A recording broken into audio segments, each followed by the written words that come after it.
में एनसीपी विपक्ष में बैठेगी?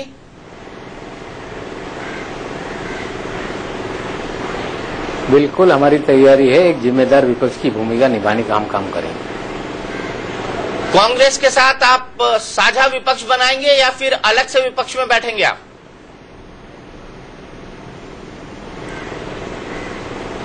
जब विरोधी बेंच पे होता है तो हर दल का अपना एक वो होता है, और निश्चित रूप से सारे विपक्ष के लोग इकट्ठा रहें, ये हमारी कोशिश रहेगी।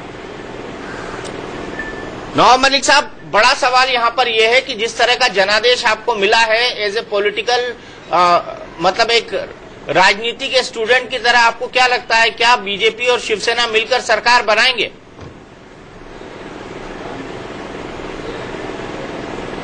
मुझे लगता है कि शायद वो इकट्ठा आए।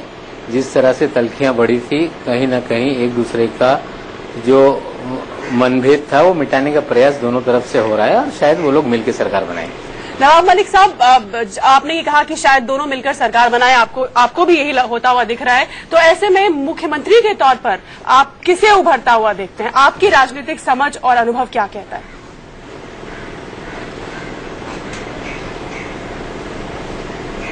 मुख्यमंत्री के पद को लेके ही पूरा ये झगड़ा था।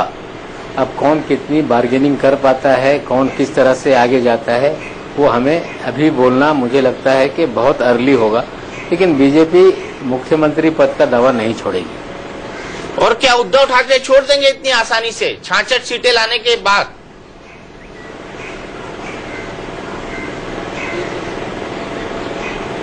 पता नहीं वो किस तरह से राजनीति करेंगे, लेकिन भारतीय जनता पार्टी भी उसी कुर्सी को लेके गठबंधन तोड़ चुकी है। दोनों दल मुख्यमंत्री के पद की लड़ाई लड़ रहे थे, अब देखते हैं किस तरह से वे बैठेंगे, लेकिन दोनों साथ में आएंगे, ये अनुमान है। हालांकि ये सवाल आपसे पूछना ठीक नहीं, लेकिन फिर भी आपके राजनीतिक अनुभव को देखते हुए ये सवाल मेरा आपसे है कि फिर किस तरह का कॉम्प्रोमाइज होता हुआ इन दोनों के बीच में आप देख रहे हैं, आप एनविसाज कर रहे हैं?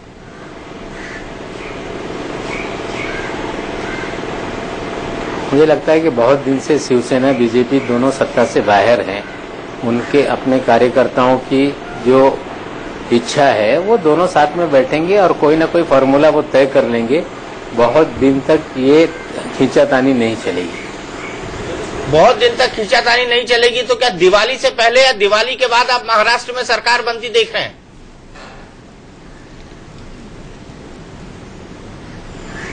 सात नवंबर के पहले असेंबली का गठन होना है, हमें लगता है उससे पहले सरकार महाराष्ट्र में बन जाएगी। चलिए, बहुत बहुत शुक्रिया नवाब मलिक साहब। और अब हम देखते हैं महाराष्ट्र का रीजन वाइज डाटा क्या कहता है। शीतल, बिल्कुल, महाराष्ट्र का रीजन वाइज डेटा अगर हम दिखाएं तो कोंकण से 75 सीटें आती हैं, जिसमें से बीजेपी को 35 मिल रही है रुझानों के मुताबिक, कांग्रेस को 11, शिवसेना को 20। दूसरे नंबर की पार्टी बनकर शिवसेना कोंकण में उभरी है। एनसीपी को 3, मनसे को 4 और अदर्स, जिनका आंकड़ा हाल में हमने बढ़ता हुआ देखा है, वो इस क्षेत्र में 2 सीटों पर आगे है ट्रेंड्स के मुताबिक।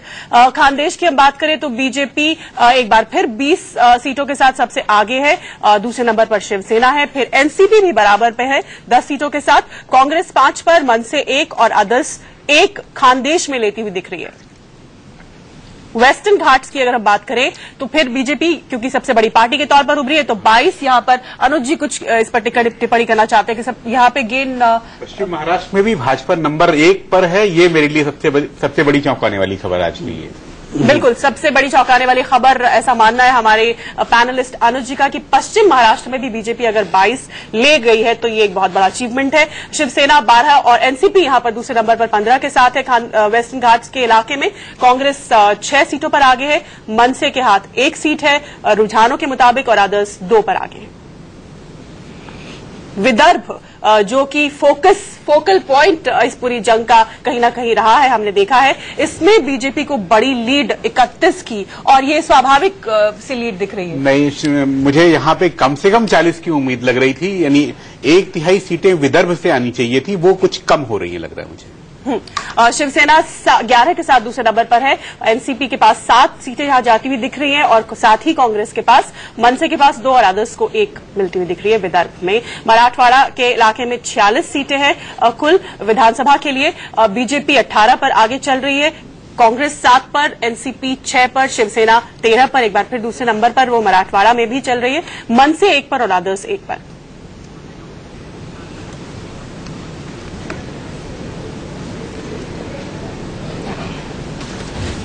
तो ये रीजन वाइज, क्षेत्र वाइज ब्रेकअप था दीपक महाराष्ट्र का अब तक के ट्रेंड्स के मुताबिक। दीपक, इसमें बड़ी इंटरेस्टिंग है कि हर क्षेत्र के अंदर शिवसेना और बीजेपी 5 क्षेत्रों के अंदर आ गए हैं सबसे पहले। कभी ऐसा नहीं हुआ कहीं पर भी।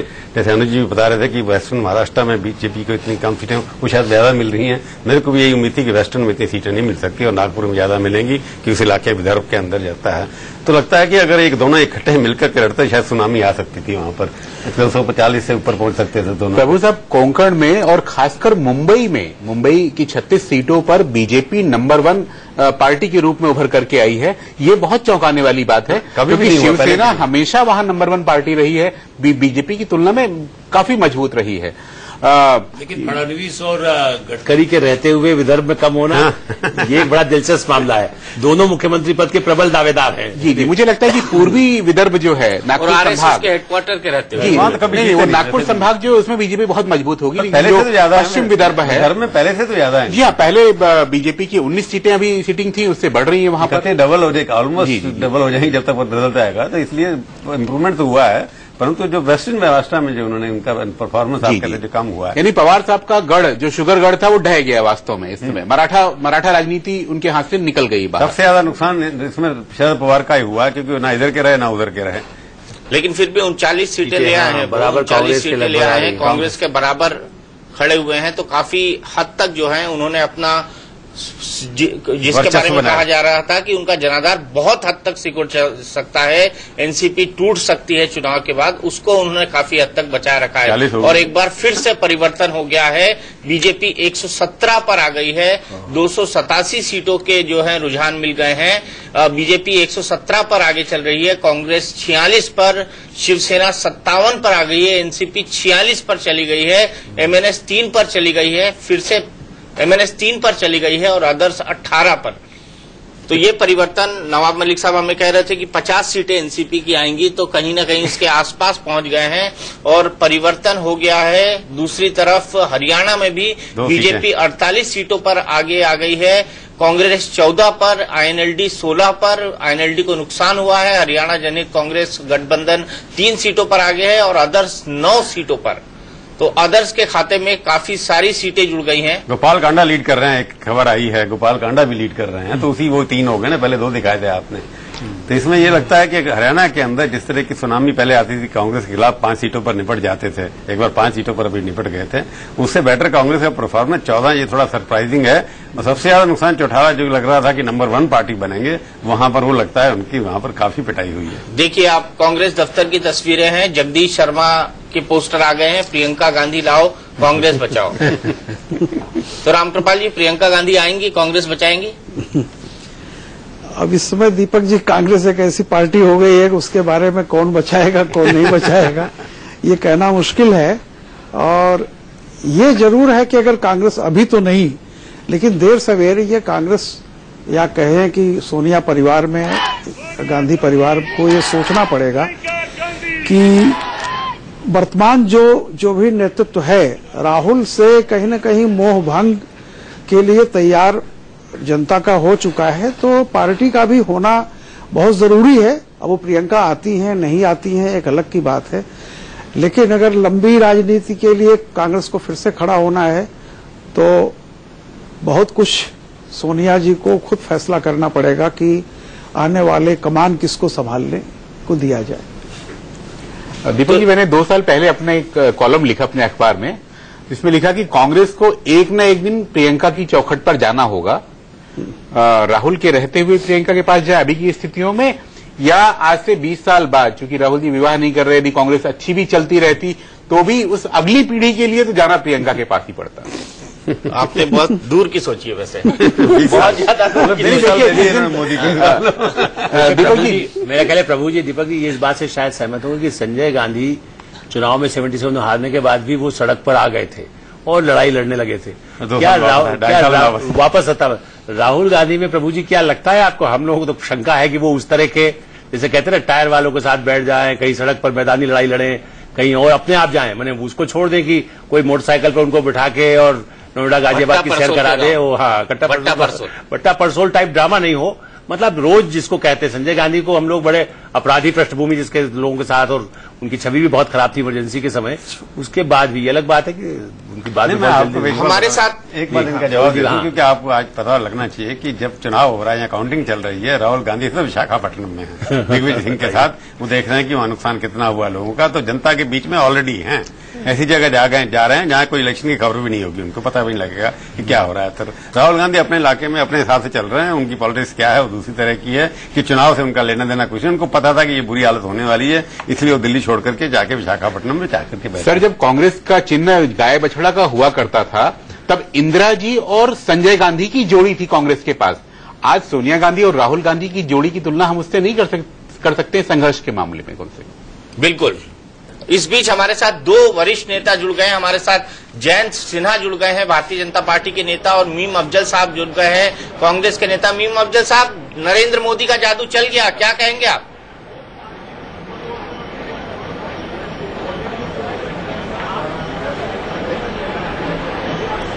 जादू जो है वो लोकसभा चुनाव में चढ़ा था, इसमें कोई शक नहीं। अब विधानसभा में भी चल गया। मैं आपको एक जो अभी कुछ आंकड़े दूंगा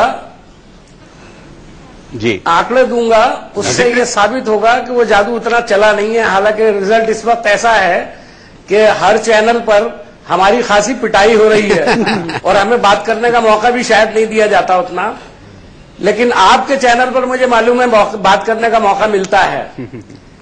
देखिए, मैं इसको लोकसभा के चुनाव से जोड़ करके देखता हूं, इसलिए कि मोदी जी का सबसे बड़ा जादू लोकसभा के चुनाव में चला था, और उसके बाद जो बाई इलेक्शंस हुए उसके अंदर वो जादू टूटता हुआ नजर आया। अब आज सब लोग कह रहे हैं कि हरियाणा और महाराष्ट्र में उनका जादू चल गया, तो मैं लोकसभा से इसका जरा सा कंपैरिजन करूंगा, 1 मिनट लूंगा।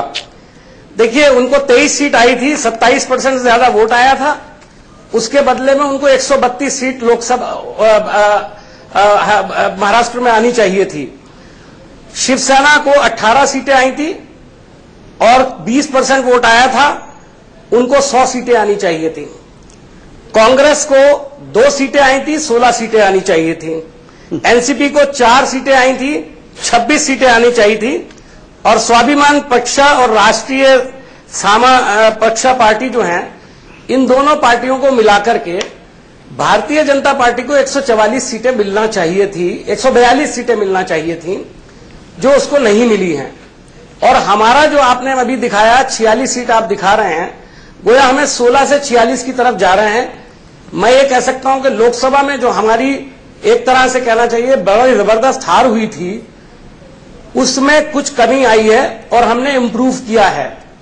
ये बात है जो शायद किसी ने गौर न किया हो। और जहां तक आपने बहुत सारी बातें अभी कर रहे थे, तो मैं बता दूं कि 77 के बाद कांग्रेस के खिलाफ पूरा एक माहौल था देश के अंदर, लेकिन 80 में हम दोबारा वापस आए थे। और जो जी यहाँ सीनियर जर्नलिस्ट बहुत बैठे हुए हैं, तमाम सीनियर ही लोग हैं, उन्होंने वो वक्त भी देखा है जब 77 में लोग कांग्रेस का नाम भी लेते हुए तरह तरह की बात करते थे, लेकिन 80 के अंदर इंदिरा जी फिर वापस आई थी। तो हमारा ये मानना है कि ये आवाम का फैसला है, इसको खुशदिली के साथ एक्सेप्ट करना चाहिए। कांग्रेस वो ताकत रखती है। राहुल जी का सवाल उठा, मेरा ख्याल है इतना अच्छा जवाब दे दिया कि मुझे जरूरत ही नहीं है कि इलेक्शन को छोड़ करके, इलेक्शन के रिजल्ट को छोड़ करके वो भी आवाम के दरमियान में है। इसका मतलब यह है कि उनको ऊपर ये इल्जाम लगाना गलत है कि वो घर में बैठ के राजनीति करते हैं। आज भी आवाम के दरमियान राजनीति कर रहे हैं। मेरा ख्याल है इसका थोड़ा बहुत श्रेय आपको देना चाहिए हमको। जयंत सिन्हा जी क्या कहेंगे? ये तो इसी बात से खुश हैं कि परफॉर्मेंस सुधर गया लोकसभा चुनाव के मुकाबले इनका। जी बिल्कुल, मैं यही बात कह रहा हूं। मैं भी खुद इंजीनियर हूं, डेटा ड्रिवन व्यक्ति हूं, तो मैं भी नंबर्स पे बहुत भरोसा करता हूं, परंतु साथ साथ मैं थोड़ा बहुत राजनीति भी समझता हूं।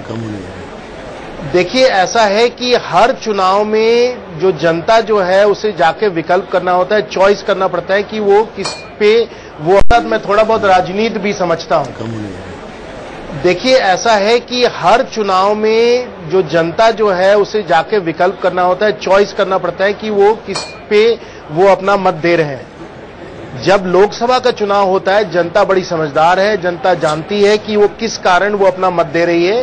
वो दे रही है क्योंकि वो कोई मुखिया का चुनाव नहीं है, वो कोई प्रदेश का चुनाव नहीं है, वो देश का चुनाव है। और देश की सरकार कौन चला सकता है, देश की तकदीर को कौन बदल सकता है, उस पर वो निर्णय करते हैं और उस प्रकार से वो अपना वोट देते हैं। जब प्रदेश की बात आती है, जब आप राज्य में तय करते हैं कि इस राज्य को कौन चलाने वाला है, तब वो जो डिसीजन जो होता है, जो निर्णय होता है, वो एकदम अलग किस्म का निर्णय होता है। इस कारण आपने हरियाणा में देखा, एकदम क्लियर उन लोगों ने निर्णय दे दिया, पूर्ण बहुमति से हमें जिता रहे हैं। महाराष्ट्र में भी मुझे लगता है जनता अभी जब सब काउंटिंग वगैरह समाप्त हो जाएगी तो हमें पूर्ण बहुमत मिल जाएगा, क्योंकि जनता आज के समय एक निर्णायक सरकार चाहती है। एक सरकार चाहती है जो जवाबदेही हो, जो सरकार काम करे, सबका साथ दे, सबका विकास दे, सबकी तरक्की करे। और इस कारण साधन जो है वो पूरी तरीके से जनता जो है वो उस पार्टी को देती है जो पार्टी काम कर सकती है। और मुझे लगता है वही नतीजा इस बार भी महाराष्ट्र में आएगा। तो हम चाहे नंबर्स की बात उठा लें, परंतु अंत में हमें जनता का मन भी समझना चाहिए, क्योंकि अंत में जनादेश है ये जो आज हमें मिल रहा है, और उस जनादेश को हमें समझना चाहिए और वो नंबर से बहुत आगे बढ़कर हमें उसको सोचकर तय करना चाहिए। दीपक, इस बीच आंकड़े बहुत तेजी से बदल रहे हैं। महाराष्ट्र में अगर हम देखें तो अदर्स की संख्या लगातार बढ़ती जा रही है, 14 से 16 हो गई है अब। हरियाणा में भी अदर्स की संख्या 8 पहुंच गई है और भारतीय जनता पार्टी 46 पर आ गई है। 50 तक पहुंच गई थी, बीजेपी 46 पर आगे है, कांग्रेस 14 पर आगे है, आईएनएलडी 19 पर आगे है, हरियाणा जनहित कांग्रेस और गठबंधन 3 पर आगे और अदर्स 8 पर आगे है। और इस बीच राजीव शुक्ला कांग्रेस के नेता ने कुछ कहा है, सुन लेते हैं क्या कह रहे हैं। एंटी इनकम्बेंसी फैक्टर काफी मजबूती तेजी से काम कर रहा है, उसकी वजह से हमें वहां पे दोबारा जनता ने मौका नहीं दे रही है। लेकिन अगर हम लोकसभा चुनाव से तुलना करें तो हमारी स्थिति में इम्प्रूवमेंट है। लोकसभा चुनाव में जितने असेंबली सेगमेंट्स में हम हारे थे उसकी तुलना में जो है हमारी स्थिति सुधरी है और हम ज्यादा असेंबली सेगमेंट्स में जीत रहे हैं। और जो ये था कि उस बड़ी भारी लहर चल रही भाजपा की, वो उसमें लोकसभा चुनाव के मुकाबले बहुत कमी आई है। आज महाराष्ट्र में है कि स्पष्ट बहुमत उन्हें नहीं मिल रहा, जबकि बीजेपी शिवसेना मिला के 244 विधानसभा क्षेत्रों में लोकसभा में वो जीते थे और हम सिर्फ 16 में जीते थे। आज हम 16 से 50 के करीब पहुंच गए हैं और वो 244 से घट के अगर दोनों का जोड़ दें तो भी 180 रह जाता है और अलग में तो 120 के करीब बीजेपी ठहर रही है और 60 के करीब शिवसेना। तो इसलिए जो है लोगों में निश्चित रूप से सरकार से मोह भंग हो रहा है, लेकिन अभी उतना नहीं हुआ है कि वो सत्ता से वंचित रह जाए। तो उनको हो सकता है मिलजुला के सत्ता हासिल हो जाए, लेकिन जनता का विमुख होना शुरू हो गया है। तो क्या इसे भी मोदी वेव का ही नाम देंगे जो इस तरीके? मैंने कहा ना, मोदी वेव जिसको आप बोल रहे हैं उसमें लोकसभा चुनाव के मुकाबले काफी कमी आई है। पर कांग्रेस ऑफिस के बाहर ही अभी कुछ लोग प्रोटेस्ट कर रहे थे, जिनका कहना है कि प्रियंका गांधी को लाइए, सोनिया गांधी जी और राहुल गांधी जी शायद उतना मोटिवेट नहीं कर पाए। देखिए, आपका सवाल जो प्रियंका गांधी को लेके है कि उनको लाना चाहिए, ऐसा लोग कांग्रेस दफ्तर के बाहर मांग कर रहे हैं। मेरा ये मानना है कि इस तरह की मांग लोग करते रहते हैं, लेकिन ये फैसला गांधी परिवार पे ही छोड़ना चाहिए कि गांधी परिवार का काम है तय करना कि कौन राजनीति में रहे कौन न रहे। इस पर हम लोगों को कोई टीका टिप्पणी नहीं करनी चाहिए। चलो।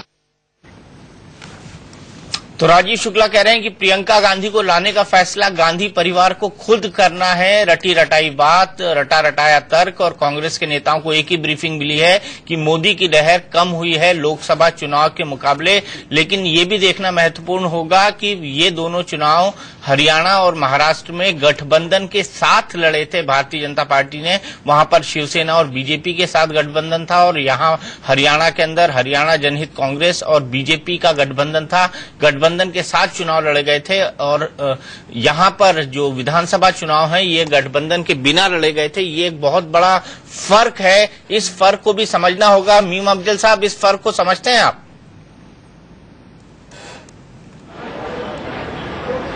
हाँ, बिल्कुल समझते हैं।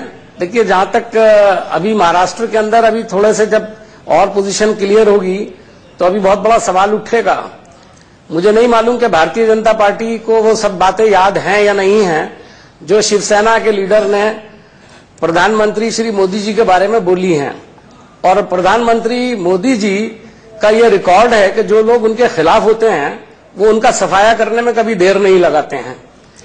अब भारतीय जनता पार्टी अगर सरकार बनाती है तो वो शिवसेना, हर आदमी कह रहा है कि वो शिवसेना के साथ उसका नेचुरल अलायंस है, लेकिन अभी जो नेचुरल अलायंस का हशर हमने चुनाव के दरमियान में देखा और जिस तरह के कमेंट्स खासतौर पे शिवसेना की तरफ से आए, वो टाइम जो है, वो चीजें जो हैं, वो अभी परखने का वक्त आएगा और शाम तक उसके बारे में काफी क्लियर होगा कि बीजेपी का रुख क्या है। हालांकि कुछ लोग कह रहे हैं कि शायद बीजेपी ने ये माइंड बना लिया है कि वो शिवसेना को नेता देंगे, लेकिन मुझे अभी इसमें डाउट है और मैं समझता हूं कि मोदी जी का अपना जो तरीका कार है काम करने का, उससे वो मेल नहीं खाता है और वो किसी हद तक भी जाएंगे और इस इत्तेहाद को तोड़ने में भी उनकी मंशा यही थी। वो ये समझ रहे थे कि मोदी लहर है और वो जीतेंगे।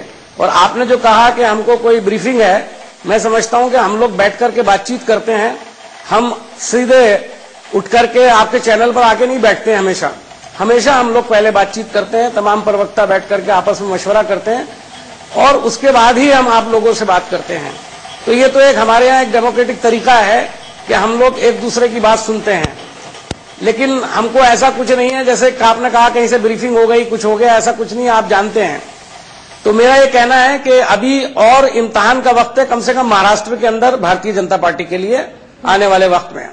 बिल्कुल, हमारे साथ मनीष अवस्थी, हमारे पॉलिटिकल एडिटर, लगातार जुड़े हुए हैं मुंबई से और वहां पर इस वक्त काफी हलचल है। शिवसेना और बीजेपी के लोगों के बीच की मुलाकात भी हो रही है। मनीष, ये जो अब आंकड़ों में थोड़ा फेरबदल हुआ है, बीजेपी प्लस 118 पर आगे है और अदर्स का आंकड़ा लगातार बढ़ गया है, तो इसके मद्देनजर शिवसेना का आंकड़ा घटा है, 61 पर शिवसेना आगे, तो इसे देखते हुए क्या शिवसेना की बार्गेनिंग पावर थोड़ी सी कम होगी या बीजेपी थोड़ी ज्यादा पॉजिटिव और ऑप्टिमिस्टिक नजर आ रही है, एक अपर हैंड उसका दिख रहा है? देखिए शीतल, मैं बीजेपी दफ्तर के बाहर हूं और जैसा कि आपने कहा कि सियासी हलचल तेज हो गई है, बिल्कुल हलचल तेज हो गई है। सियासी हलचल अब ज्यादा और तेज होगी जैसे जैसे नतीजे पूरे तौर पर साफ हो जाएंगे कि ये जीता ये हारा। लेकिन अब जो सियासत चल रही है, जो हलचल चल रही है, वो बंद कमरे में चल रही है। शीतल, फर्क ये है, अगर बहुमत में बीजेपी आती तो सड़कों पर हलचल होती। मैं अपने कैमरामैन शरद से कहूंगा कि दिखाएं कि खुशी तो है, चेहरे पर दिख रही है, लेकिन इजहार नहीं कर पा रहे। सवेरे तक, गिनती शुरू होने के पहले तक जो माहौल था, देखकर ये लग रहा था कि आज मानो यहां ढोल नगाड़े आतिशबाजी के सिवा कुछ नहीं होगा। मिठाई भी बनाई गई थी, ढोल नगाड़ों का भी इंतजाम था, आतिशबाजी भी थी, लेकिन अब वो धूमिल पड़ गई है, वो धीमी पड़ गई है। खुशी दिख रही है लेकिन उसका इजहार नहीं कर पा रहे क्योंकि गले में हड्डी फंसती दिखाई दे रही है कि आखिर इस आंकड़े से आगे हम कैसे बढ़े, सीएम की गद्दी तक कैसे पहुंचे। तो ये जो सारा पेज फंस गया है वो बीजेपी की खुशी को कहीं धीमा कर दिया है, धूमिल कर दिया है। और इसके साथ साथ अगर आप देखें तो आपको ये समझना होगा सियासी हलचल अब कमरों में चल रही है। हम इंडिया न्यूज के दर्शकों को ये बताना चाहेंगे कि बीजेपी के इस दफ्तर में राज्य का मुख्यालय है, प्रदेश अध्यक्ष देवेंद्र फडणवीस समेत ओम माथुर, रविंद्र भूसारी, विनोद तावड़े और बीजेपी के राष्ट्रीय उपाध्यक्ष विनय सहस्त्रबुद्धे। अब माथापच्ची, चिंतन, मंथन सब इसी जगह हो रहा है कि आखिर अब आगे कैसे बढ़ा जाए। दिल्ली से तमाम नेताओं के फोन आ रहे हैं। जब देवेंद्र फडणवीस इस दफ्तर में आए, मैं उनके साथ खड़ा था, तब मैंने सुना कि दिल्ली से तमाम बड़े आला नेताओं के फोन आ रहे हैं और फिर वो इंटरव्यू देते हुए भागकर कोने में चले गए और जो अंदर कमरे में गए तो बाहर नहीं आए। तो हालांकि हलचल है, लेकिन अब बंद कमरे में अगर बहुमत होती तो हलचल इस सड़क पर होती, दफ्तर के सामने होती। शीतल, हम पहले भी आपसे कुछ उस समय तो भीड़ के बीच में वो आवाज दब गई थी। शिवसेना क्या फडणवीस को एक्सेप्ट करेगी, प्रकाश जावड़ेकर को करेगी, गडकरी को तो कर नहीं सकती क्योंकि शिवसेना इसको तुड़वाया उन्होंने था। आप चूंकि वहीं बैठे हुए हैं और इतने दिनों से लगातार आपका आंकड़ा भी लगभग करीब है, पिछली बार आपने सर्वे में कह दिया था कि 125 से ज्यादा बीजेपी की नहीं आ रही है, तो ऐसी स्थिति में आपको क्या लगता है कौन एक्सेप्टेबल होगा बीजेपी का बेस्ट चॉइस फॉर शिवसेना? देखिए, शिवसेना से अगर बातचीत जैसे कि खबरें आ रही हैं आलोक जी, उसके मुताबिक ये दिखाई देता है कि देवेंद्र फडणवीस ही एक ऐसा चेहरा होगा।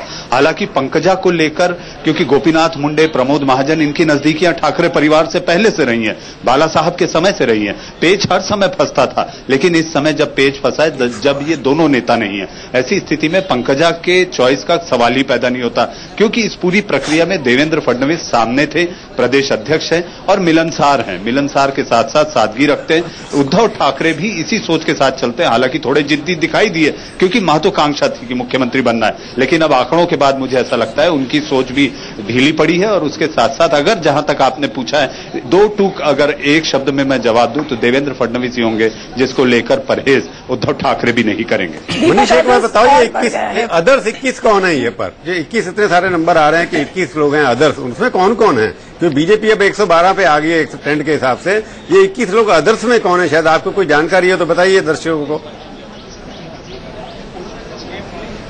प्रभु जी मैं इस पर अभी जानकारी इसलिए नहीं दे पाऊंगा क्योंकि मैं लगातार बाहर हूं और मैं आंकड़े नहीं देख पा रहा, लेकिन ये 21 लोग जो होंगे यही निर्णायक भूमिका अदा करेंगे। दीपक भाई, आपको याद होगा मैंने इसके पहले जब बात कर रहा था, हमारी जब चर्चा चल रही थी, तो मैंने कहा था हमें अन्य और एमएनएस को देखना होगा। एमएनएस की 2 भी आती तो हो सकता है साथ ले लेंगे, क्योंकि अब मसला जाकर अटक रहा है एक सीट का।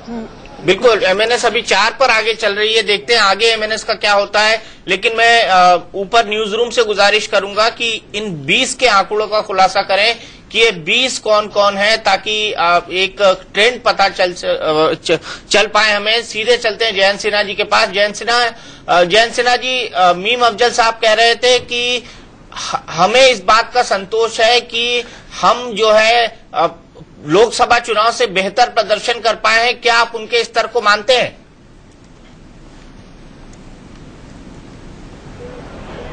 नहीं, मैं बिल्कुल नहीं मानता हूं। और बाय इलेक्शन के बाद भी यही हल्ला हुआ था कि देखिए मोदी जी का मैजिक नहीं चल रहा है, परंतु इस बार लोगों ने दिखाया है कि सबसे सिंगल लार्जेस्ट पार्टी, हरियाणा में तो हमें बहुमत मिल ही रहा है, महाराष्ट्र में भी अगर आप देखिए हमें जो सीट मिल रही है वो शिवसेना से दुगना है। तो सिंगल लार्जेस्ट पार्टी अगर आप महाराष्ट्र में देखिए तो हम लोग इतने वाइड मार्जिन से सिंगल लार्जेस्ट पार्टी है, इतना हमारा गैप है। और सबसे ये जनता आपको बता रही है, आपको जनता दिखा रही है कि भारतीय जनता पार्टी को ही वो चाह रहे हैं, और हमारी जो राजनीति है, विकास की जो राजनीति है वो चाह रहे हैं। अब देखिए अब दिन में क्या होता है, कहां हमें और सीटें मिलती है। मुझे लगता है कि जब 3-4 बजे तक पूरे तरीके से जब चुनाव समाप्त होगा तो हम 130-140 के पास बहुत पहुंच जाएंगे, और तब पूर्ण बहुमत हमें महाराष्ट्र में भी मिल जाएगा।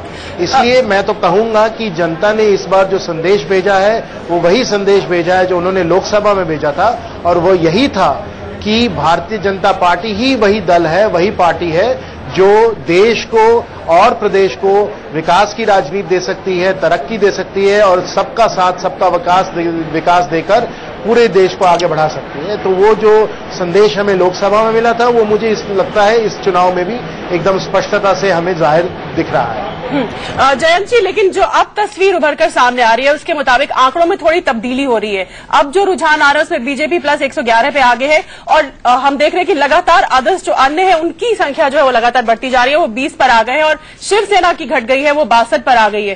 तो ऐसे में आपको लग रहा है कि अब जो निर्भरता अब तक थोड़ी देर पहले लग रही थी कि बीजेपी की शिवसेना पर है वो थोड़ी घट रही है, या किसी और संभावना को हम होता हुआ देख रहे हैं, कहीं और कुछ काम बनते हुए हम देख रहे हैं?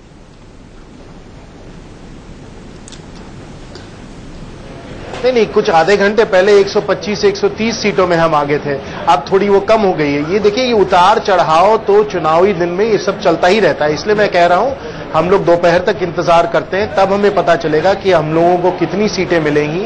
और मुझे बिल्कुल भरोसा है कि जब ये सब अंत में ये सब समाप्त होगा तब हमें 125-130 करीब 140 सीटें भी मिल सकती हैं, और तब हमारी सरकार बिल्कुल बड़े आसानी से हमारी बन जाएगी। आप अभी भी एक मिनट सर, आप अभी भी उम्मीद पर कायम है, लेकिन जन्नत की हकीकत यह है जयंत सिन्हा जी कि आपको गठबंधन की जरूरत लगेगी। ऐसे में शिवसेना ही आपको सबसे बेस्ट सूटेबल ऑप्शन लगता है। अब ऐसे में आप शिवसेना से बातचीत कब शुरू करेंगे?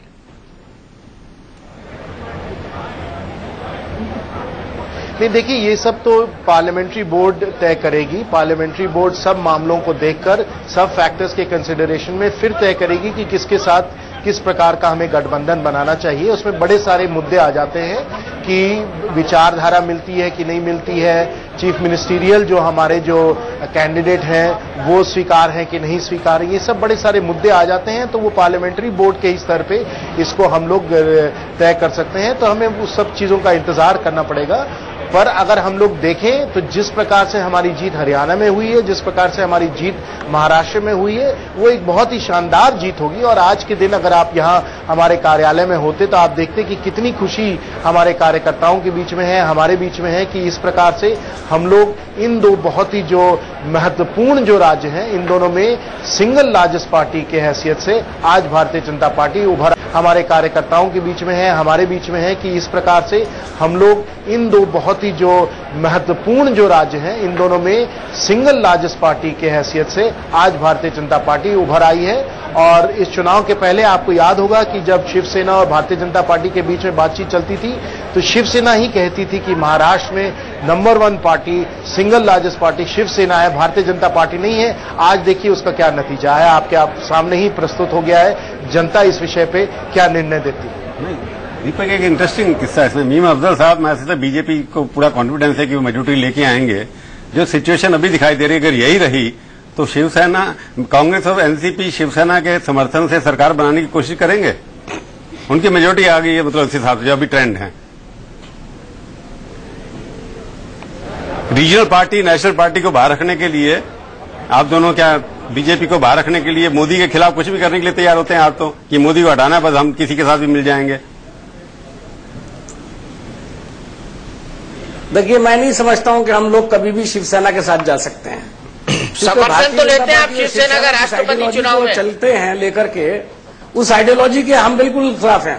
नहीं, आप तो बीजेपी के खिलाफ, बाहर रखने के खिलाफ हैं। मैंने आपको शुरू में ही कहा दीपक जी, नहीं, महाराष्ट्र के अंदर हम हमेशा शिवसेना के भी खिलाफ रहे हैं। पहले बीजेपी को बाहर रखने के लिए कुछ नहीं करेंगे। आने वाला वक्त बताएगा। मैंने तो आपको सबसे पहले ये बात कही थी कि भारतीय जनता पार्टी के लिए सरकार बनाना बहुत आसान नहीं होगा, शाम तक आप अंदाजा लगा लेगा। और शिवसेना का समर्थन तो लेते रहे ना आप राष्ट्रपति चुनाव में बार बार कि अभी 100। देखिए, आने वाले राष्ट्रपति चुनाव बिल्कुल एक अलग चीज है और किसी सरकार स्टेट को चलाने का मामला बिल्कुल अलग होता है।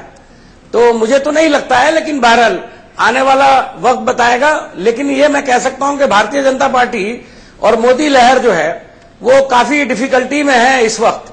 और जो ये कह रहे हैं कि शायद चुनाव आते आते, यानी रिजल्ट पूरे आते आते 140, 142, 141, वो कहीं दूर दूर तक उसकी संभावना नहीं है। मेरा यह मानना है किसी भी हालत में भारतीय जनता पार्टी 120 से ऊपर नहीं जा रही है। 120 से ऊपर नहीं, 110 पे आ गई है। तो ये वहीं जा रही है प्रभु जो हमारा एग्जिट पोल था, 110 के आसपास। अभी इंतजार करिए थोड़ा सा, अभी थोड़ा, क्योंकि इलेक्शन असेंबली रिजल्ट ऐसे होते हैं जिसमें एक राउंड में सब बदल जाता है। बिल्कुल, और जीत का मार्जिन भी बहुत कम है। घंटे से आप लगातार देखिए, एक ट्रेंड है महाराष्ट्र के अंदर कि कांग्रेस, एनसीपी और शिवसेना मिलकर के 150 से ऊपर पे टिके हुए हैं। यानी वो ऐसा ब्लॉक, रोड ब्लॉक खड़ा कर रहे हैं बीजेपी के सामने, जिसको तोड़ने के लिए इन 160 के एक की जरूरत 160 के करीब हो गए। बिल्कुल, और वो ब्लॉक होगा शिवसेना जो सबसे आसान होगा तोड़ना। आपने पूछा था कि ये 20 कौन कौन है, उनको पढ़ के बता देते हैं। शीतल, ये 20 आ गए हैं हमारे टेलीप्रॉम्प्टर पर। बिल्कुल, अब से थोड़ी देर बाद वो हमारे स्क्रीन पर भी आ जाएंगे कि ये 20 कौन कौन है। आप एक बार बता दें कि बहुजन विकास अघाड़ी, जिसके 2 लोग लड़ रहे हैं, भरीपा बहुजन महासंघ है, patient and workers party of India, राष्ट्रीय समाज पक्ष से 1 उम्मीदवार मैदान में है, समाजवादी पार्टी से 1, स्वाभिमानी पक्ष से 1, निर्दलीय से 6। मैं पीसीआर से कहूंगी कि एक बार फिर से वो मुझे दिखाएंगे। ऑल इंडिया मजलिस इत्तेहादुल मुस्लिमीन के 3 उम्मीदवार जो है वो मैदान में है। एक बार फिर से बता दें, बहुजन विकास अघाड़ी के 2 है, भरीपा बहुजन महासंघ के 2 जो कि आगे चल रहे हैं, patients and workers party of India के 3, राष्ट्रीय समाज पक्ष का 1 उम्मीदवार आगे चल रहा है, समाजवादी पार्टी का 1, स्वाभिमानी पक्ष का 1 और निर्दलीय इंडिपेंडेंट्स जो है वो 6 है जो आगे चल रहे हैं। ये जो 19 है, इनमें 2 यानी राष्ट्रीय समाज पक्ष और स्वाभिमानी पक्ष ये भाजपा के सहयोगी हैं, बाकी सभी अलग हैं। एमआईएम पहली बार महाराष्ट्र में चुनाव लड़ रहा है, 3 सीटों पर आगे है, तो बड़ी बात है। औरंगाबाद में आगे एक तो बहुत जी, और प्रकाश आंबेडकर की पार्टी के 2 एमएलए चुनते हुए दिख रहे हैं, और शेकाप पीडब्ल्यूपी जिसको कहते हैं उसके 3। पर ये तो 19 अगर बीजेपी प्लस दिखा रहे हैं, बीजेपी प्लस में तो प्रकाश आंबेडकर तो पार्टी है बीजेपी प्लस। जी, शायद केवल बीजेपी होंगे, 2 नीचे, 114 मान लेना चाहिए उनको। बीजेपी सबसे पहले चलते हैं हमारे सहयोगी राकेश सिंह के पास, वो बात कर रहे हैं प्रकाश जावड़ेकर, सूचना और प्रसारण मंत्री से।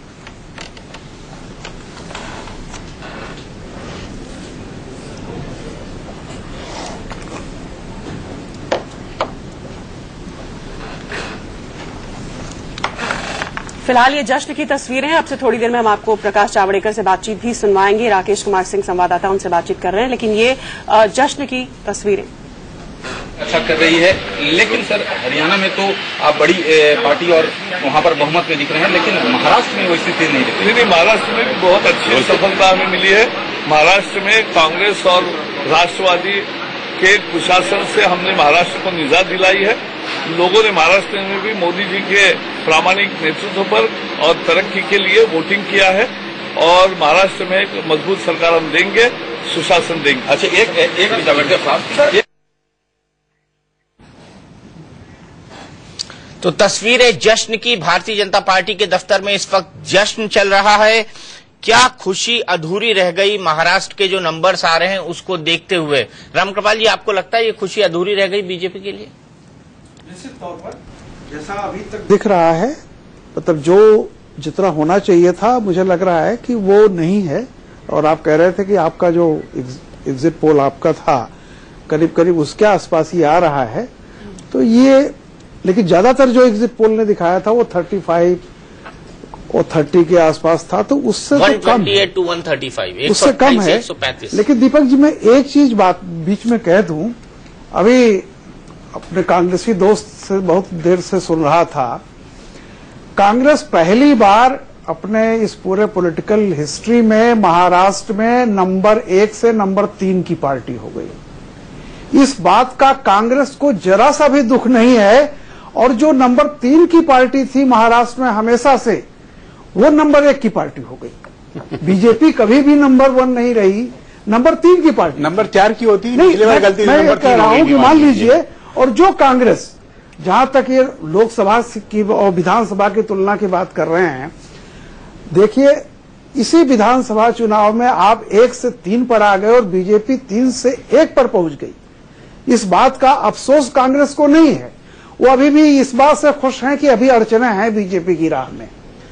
तो आप समझ सकते हैं नहीं, कि दूसरे के दुख से आदमी खुश होता है ना। नहीं, लेकिन दूसरे के दुख से आदमी खुश होता है। नीम अफजल साहब उसी पॉलिसी पे चल रहे हैं। वो ठीक है, लेकिन पता चला कि आप आईसीयू में भर्ती हैं और दूसरे को इसलिए चोट लग गई है, इस बात पर आपको खुशी हो रही है, तो मुझे जरा तकलीफ होती है। स्वस्थ आदमी खुश हो दूसरे की तकलीफ पर तो समझ में आता है, लेकिन जो आईसीयू में भर्ती हो गया हो वो दूसरे की चोट लगने पर बड़ा खुश हो रहा हो, इस बात से मुझे अफसोस है कि कांग्रेस अब भी नहीं सोच रही है। कांग्रेस अगर ये सोच रही है कि वो बाई डिफॉल्ट, अब तक हमेशा जैसे कंप्यूटर में होता है बाई डिफॉल्ट अहमदाबाद आ जाता है, तो जब भी देश में संकट आए तो कांग्रेस स्टेपनी है, उसको 5वां टायर है, उसको सीधे चलते हैं मुंबई शाइना एनसी के पास। शाइना एनसी हमसे जुड़ी हुई है, बीजेपी की नेता। शाइना, मेरा पहला सवाल और सीधा सवाल, कैसे बनेगी सरकार, क्योंकि बहुमत से आप काफी दूर हैं। बीजेपी गठबंधन को 111 सीटों पर ही बढ़त है और आप नहीं लगता कि आपको बहुमत मिलेगा वहां पर? देखिए, आधे 1 घंटे में पूरे रुझान जो है वो क्लियर हो जाएंगे। 1 घंटे के बाद हम ये निर्णय लेंगे, लेकिन ये समझना अवश्य है कि भारतीय जनता पार्टी का जो लक्ष्य है वो है महाराष्ट्र प्रदेश को प्रगति की ओर लेके जाएं। एक स्थिर सरकार का जो मैंडेट, आज जो विश्लेषण आप कर रहे हैं, समझ लीजिए कि पहले हमारे 46 एमएलए थे, हमने ऑलमोस्ट 2.5 टाइम बढ़ा के यहाँ तक हम पहुंचे हैं। तो ये गर्व का दिन है। कभी इतिहास में भारतीय जनता पार्टी को इतने सारे सीट्स महाराष्ट्र में नहीं मिले हैं। कांग्रेस जो नंबर 1 पे थी वो आज नंबर 3 पे आई है, और मैं मानती हूं कि लक्ष्य यही है कि महाराष्ट्र को प्रगति की राह पे लेके जाएं। जो प्रदेश नंबर 1 पे था आज नंबर 6 पे है, उनको वापस ट्रैक पे लाने के लिए आवश्यकता है कि हम सोचे समझे। हमारी रणनीति जो बननी है वो 1 घंटे के बाद ही बनेगी। तो अभी फिलहाल अगर मगर में न जाते हुए अब भी उम्मीद पे हम कायम है। आप उम्मीद पर कायम है, लेकिन शिवसेना से बातचीत क्या शुरू हो चुकी है?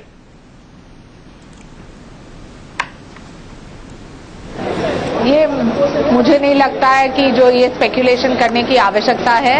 12 बजे तक निर्णय लेंगे। अभी तो फिलहाल हर एक कार्यकर्ता जीत के मोड में है। इतने सारे सीट्स थे जहां हमारा संगठन तक हम कभी नहीं लड़े थे, उसके बावजूद हमारी जीत इतनी ऐतिहासिक हुई है। तो कहीं ना कहीं ये समझना अवश्य है कि ये जीत जो है मोदी जी की तो है ही, लेकिन भारतीय जनता पार्टी महाराष्ट्र के लिए एक बहुत ही बड़ा दिन है आज। लेकिन आपको नहीं लगता कि बहुमत नहीं मिलने के चलते आपकी ये खुशी जो है अधूरी रह गई है?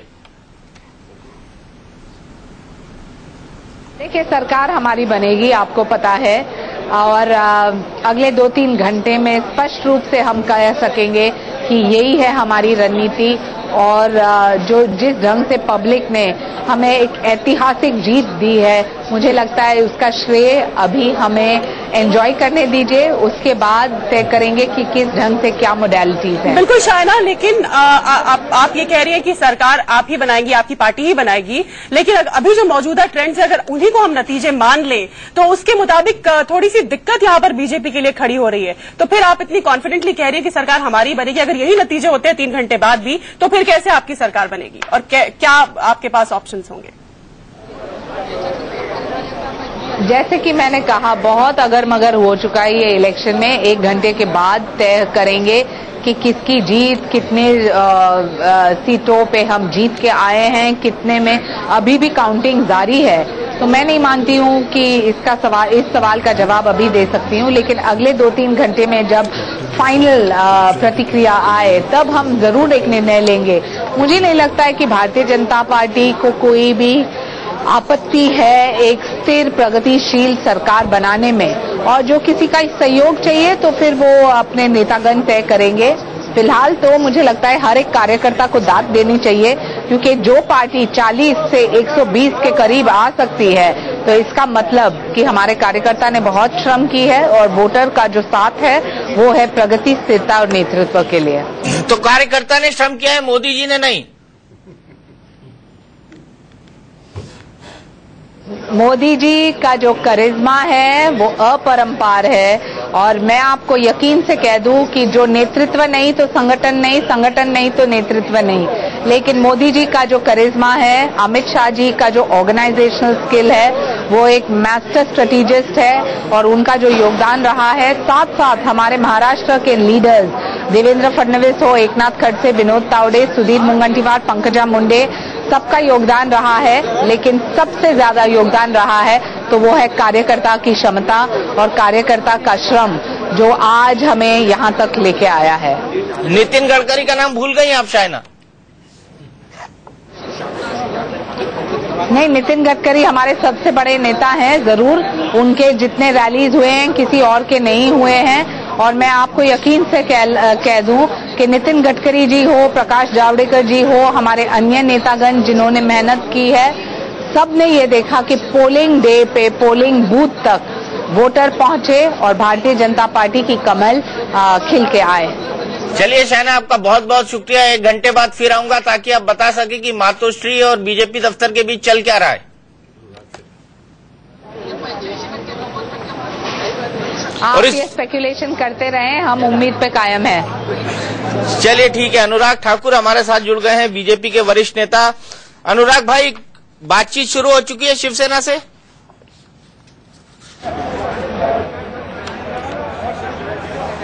दीपक जी, अभी तक तो केवल आपके चैनल के माध्यम से पता चला है कि शिवसेना ने अपनी ओर से कहा है कि 2.5 साल दोनों मिलकर सरकार चलाएं, दोनों के मुख्यमंत्री रहें।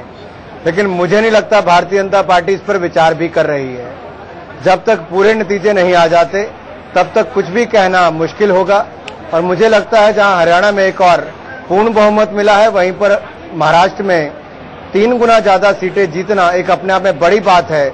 जब चुनाव से केवल 7 दिन पहले आपका गठबंधन टूटता है, बगैर चेहरे के आप चुनाव लड़ने जाते हैं और उन सीटों पर भी चुनाव जीतते हैं जहां कहीं आप पहले चुनाव लड़े भी नहीं और ना ही कभी जीते, तो अपने आप में वहां के मतदाताओं का आभार प्रकट करना चाहता हूं, कार्यकर्ताओं का, और विशेष तौर पर नरेंद्र मोदी जी के करिश्मे का, उनके नेतृत्व का, जिन्होंने हरियाणा और महाराष्ट्र दोनों में ही कई गुना भारतीय जनता पार्टी को सीटें जिताई हैं। आपको नहीं लगता कि महाराष्ट्र में गठबंधन तोड़ना आपकी एक बहुत बड़ी गलती थी, वरना आप 230-240 सीटें जीतते कम से कम वहां पर?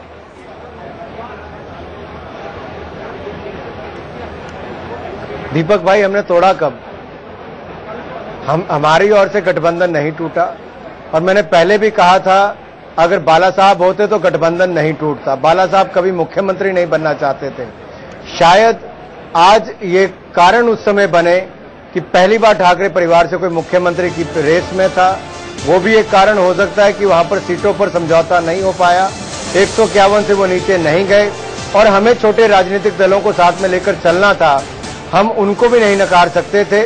और भारतीय जनता पार्टी को कुल मिलाकर देखा जाए पूरे चुनाव के बाद 40 सीटों से सीधा 120 सीटों पर पहुंचना एक बड़ी बढ़त मिली है।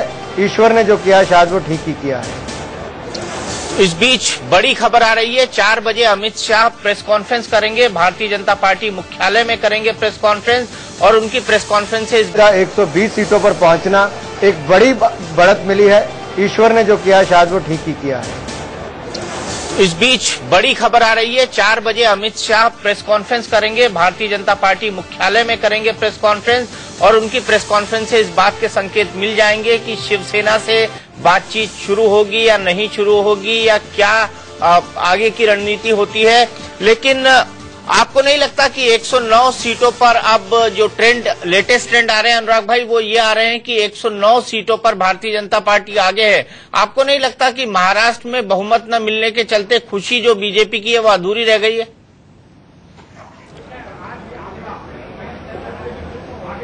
मैं आपसे बिल्कुल सहमत हूं।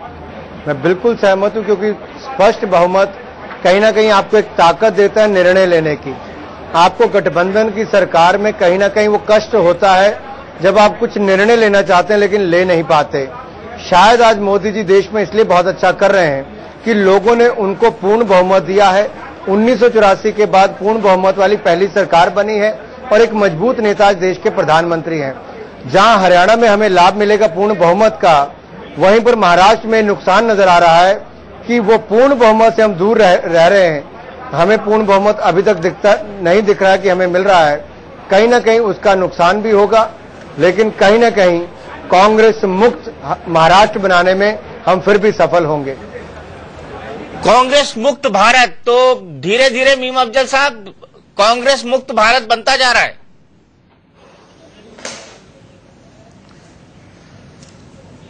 देखिए, ये तो बहुत दिनों से कह रहे हैं, ये अलग बात है कि मैं इनको कांग्रेस पार्टी की जो भी पॉलिसीज रही हैं, भारतीय जनता पार्टी को मैं उसकी कार्बन कॉपी बोलता हूं। और मैं आपको ये भी कहना चाहता हूं, इन एडवांस कहना चाहता हूं कि महाराष्ट्र के अंदर हमने जो विकास का काम किया है या हमने जो भी काम किए हैं जब हमारी सरकारें रही हैं, महाराष्ट्र के अंदर भी ये हमारी कार्बन कॉपी का ही काम करेंगे, कोई खास फर्क आने वाला नहीं है। भारतीय जनता पार्टी के पास नेता जरूर है जो विजन की बात करते हैं, लेकिन अभी तक उनका विजन तो दिखाई दिया है, एक्शन कहीं दिखाई नहीं दिया है। और जो एक्शन दिखाई दिया है वो भी हमारे कामों पर, जो हमने किए थे उन्हीं कामों पर दिखाई देता है। आप शुरू से उठा के देख लीजिए, अभी तकरीबन 4.5 महीने से ज्यादा हो गए सरकार को। मुझे ये बताएं कि कोई एक नई स्कीम इन्होंने अनाउंस की है? अगर जो स्कीमें अनाउंस की हैं सिर्फ नाम बदले हैं, काम नहीं बदल सके हैं। ये तो महाराष्ट्र के अंदर भी अगर इनकी सरकार बनती है, और मैं तो ये कह रहा हूं अभी बहुत डिफिकल्टी होगी, शाम तक आप देखेंगे कि इस वक्त जो शिवसेना को इनके हाथों जिल्लत उठानी पड़ी थी, जिस तरह से इन्होंने उसको नकारा था, शिवसेना अपना क्या रूप दिखाएगी ये अभी आपको शाम तक पता लगेगा। क्योंकि मुझे नहीं लगता कि बगैर सोचे समझे शिवसेना के लीडर ने इतनी बड़ी बड़ी बातें मोदी जी के बारे में बोली हैं और मोदी जी और उनके चाहने वालों को वो अच्छी लगी होंगी। तो अगर सरकार बनाना ही एक लक्ष्य है, पावर पाना ही अगर आपकी नंबर 1 प्रायोरिटी है तो ठीक है, लेकिन अगर कोई उसूलों की जो बात करती रही है अभी भारतीय जनता पार्टी, आइडियोलॉजी की जो बात करती रही है, उस आइडियोलॉजी को परखने का वक्त आएगा कि आप किस हद तक उसमें जा सकते हैं और किस हद तक आप उसको एक्सेप्ट कर सकते हैं। जहां तक कांग्रेस का ताल्लुक है, मैंने आपको बताया कि अगर हम पार्लियामेंट के चुनाव, चूंकि पार्लियामेंट एक ऐसी चीज थी जिसमें जबरदस्त देश के अंदर बदलाव आया है और उस बदलाव में हम बहुत पीछे चले गए थे। हमने अगर इंप्रूवमेंट किया है तो उसको एक्सेप्ट करना चाहिए। और जो हमारे एक भाई कह रहे थे कि कांग्रेस खुश हो रही है इस बात पर कि उसने कोई इंप्रूवमेंट किया है, ये पॉइंट रख चुके हैं आप मीम अफजल साहब। ऐसा कुछ नहीं है मीम अफजल साहब, ये पॉइंट रख चुके हैं आप जी, ये पॉइंट रख चुके हैं आप। अनुराग जी आपको जवाब देना चाहते हैं? जी जी, मेरा ये कहना है कि हम अपनी हिस्ट्री नहीं भूले हैं, हमको इस बात का एहसास है, हमें इस बात का एहसास है कि महाराष्ट्र के अंदर जो हम पीछे गए हैं वो हमारे लिए बहुत तकलीफदेह है।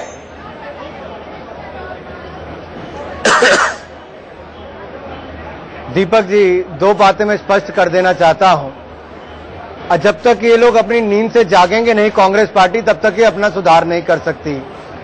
सुप्रीम कोर्ट के कहने के बावजूद भी पिछली यूपीए की सरकार ने एसआईटी का गठन नहीं किया काला धन वापस लाने के लिए। मोदी जी ने पहले दिन ही कैबिनेट की मीटिंग बुलाई और केवल एक मुद्दा रखा कि वहां पर एसआईटी का गठन किया। ये महंगाई की दर को 5 साल कम नहीं कर पाए, हमने 4 महीनों में महंगाई की दर को कम किया है। इन्होंने 5 सालों में हिंदुस्तान की छवि को इतना बर्बाद और खराब कर दिया भ्रष्टाचार के रूप में।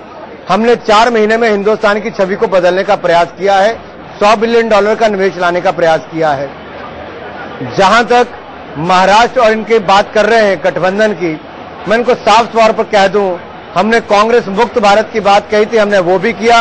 कांग्रेस मुक्त हरियाणा और महाराष्ट्र किया, हमने वो भी किया। मीम अफजल साहब, आपको ये ध्यान रखना चाहिए, आज आप ही की पार्टी के अंदर बवाल उठ चला है। लोग कहते हैं प्रियंका लाओ, कांग्रेस बचाओ। आप इस पर क्या कहना चाहते हैं?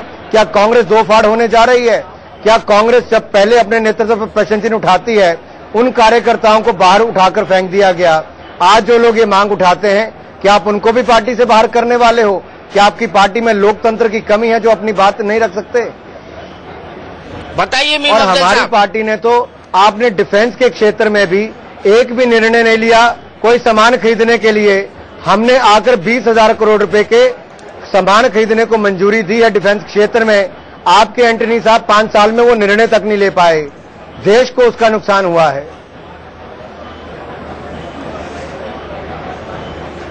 मैं ये कहना चाहूंगा कि आपने कहा कि आप निवेश लेकर के आए, चाइना से $20 बिलियन का जो निवेश है, क्या आप ये बिल्कुल कह सकते हैं ईमानदारी से कि वो निवेश आएगा? आपने पाकिस्तान के साथ क्या रिश्ता बनाने की कोशिश की? आज पाकिस्तान क्या कर रहा है और आप क्या जवाब दे रहे हो? फॉरेन पॉलिसी में आप टोटल फेलियर हो। आप गए थे, अमेरिका का जबरदस्त प्रोपेगेंडा आपने किया। ₹1 का निवेश आया अमेरिका से? हमने यूएन ने कहा ₹1 का बताइए, अगर निवेश आया हो तो बताएं। दोनों में कितना निवेश आया? आप $100 बिलियन कहां से बोल रहे हो? $100 बिलियन का निवेश आप कहां से बोल रहे हो?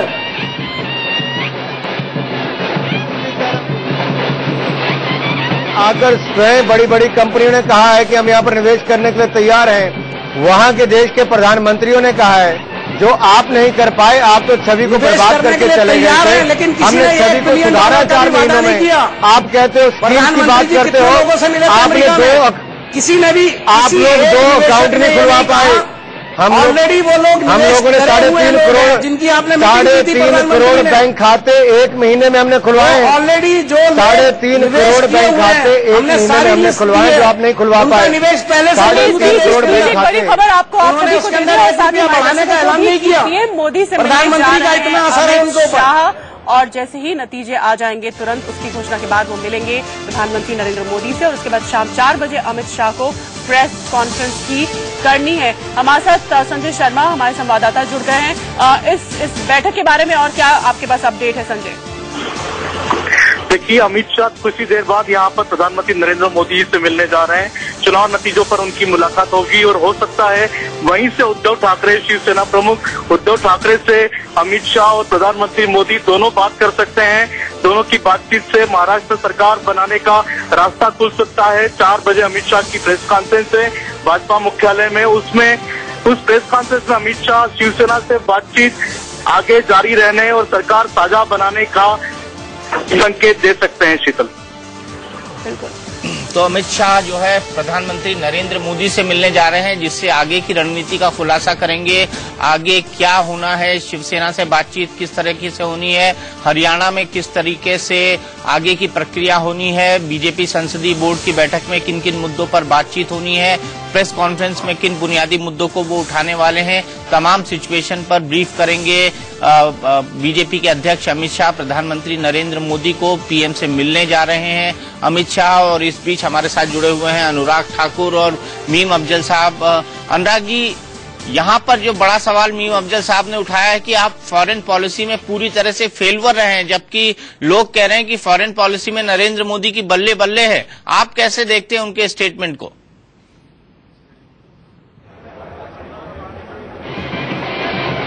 देखिए, इसी बात से पता चलता है कि जो रिश्ते कांग्रेस ने अपने पड़ोसी देशों के साथ खराब किए थे, चाहे वो नेपाल हो, बांग्लादेश हो या भूटान हो, भूटान जैसे देश के साथ भी जाते जाते संबंध खराब कर गए थे। केवल देश की छवि को बर्बाद नहीं कर गए, संबंध भी खराब कर गए। हमने वो सब में सुधार किया। सबसे पहले भूटान गए, क्योंकि वो भारत के लिए बहुत महत्वपूर्ण है सुरक्षा की दृष्टि से। नेपाल, बांग्लादेश, हमारे संबंध पहले से बेहतर होने शुरू हुए और जापान के साथ और हमारे मजबूत संबंध हुए हैं। अमेरिका में भी जाकर हम झुके नहीं, बल्कि जाकर अपनी छवि को और अच्छा रखा है और वहां पर भी ओबामा के साथ, उनकी सरकार के साथ संबंधों को आगे बढ़ाया है। ये अपने आप में दिखाता है भाजपा ने मजबूती के साथ अपना पक्ष को रखा है और पाकिस्तान को पाकिस्तान की जगह दिखाई। केवल ओछी बातें नहीं की है, एक मजबूती के साथ जैसे सरकार चलानी चाहिए वैसे मोदी जी ने चलाकर दिखाई है।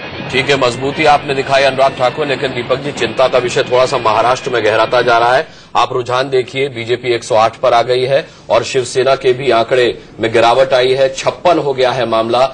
अदर्स की संख्या लगातार बढ़ती जा रही है। अभी कुछ देर पहले जब आप पुरस्कार देने की बात कर रहे थे, हमने जो वरिष्ठ पत्रकारों का एग्जिट पोल किया था, उसमें अब मुझे लगता है कि अनुज गुप्ता जी बेहद करीब आ गए हैं अपने आंकड़े के। उन्होंने 105 से 110 के बीच दिया था और अब कामोबेश वही आंकड़ा है। लेकिन यहां बीजेपी को थोड़ी जरूर चिंता हो रही होगी दीपक।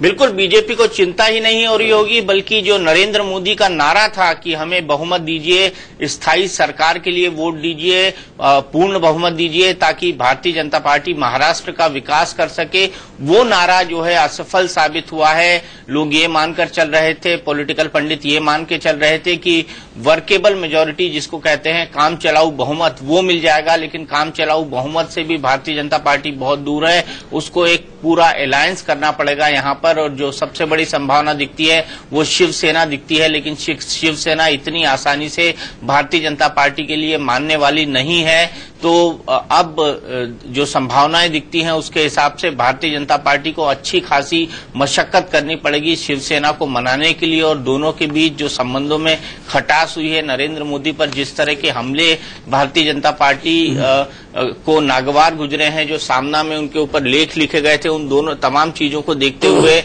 कैसे दिल मिलेंगे आपस में, ये देखना बेहद महत्वपूर्ण होगा। अनुराग, कैसे दिल मिलेंगे, इसका बेहतर जवाब अनुराग ठाकुर और मीम अफजल साहब ही माफ कीजिएगा, अनुराग ठाकुर दे सकते हैं।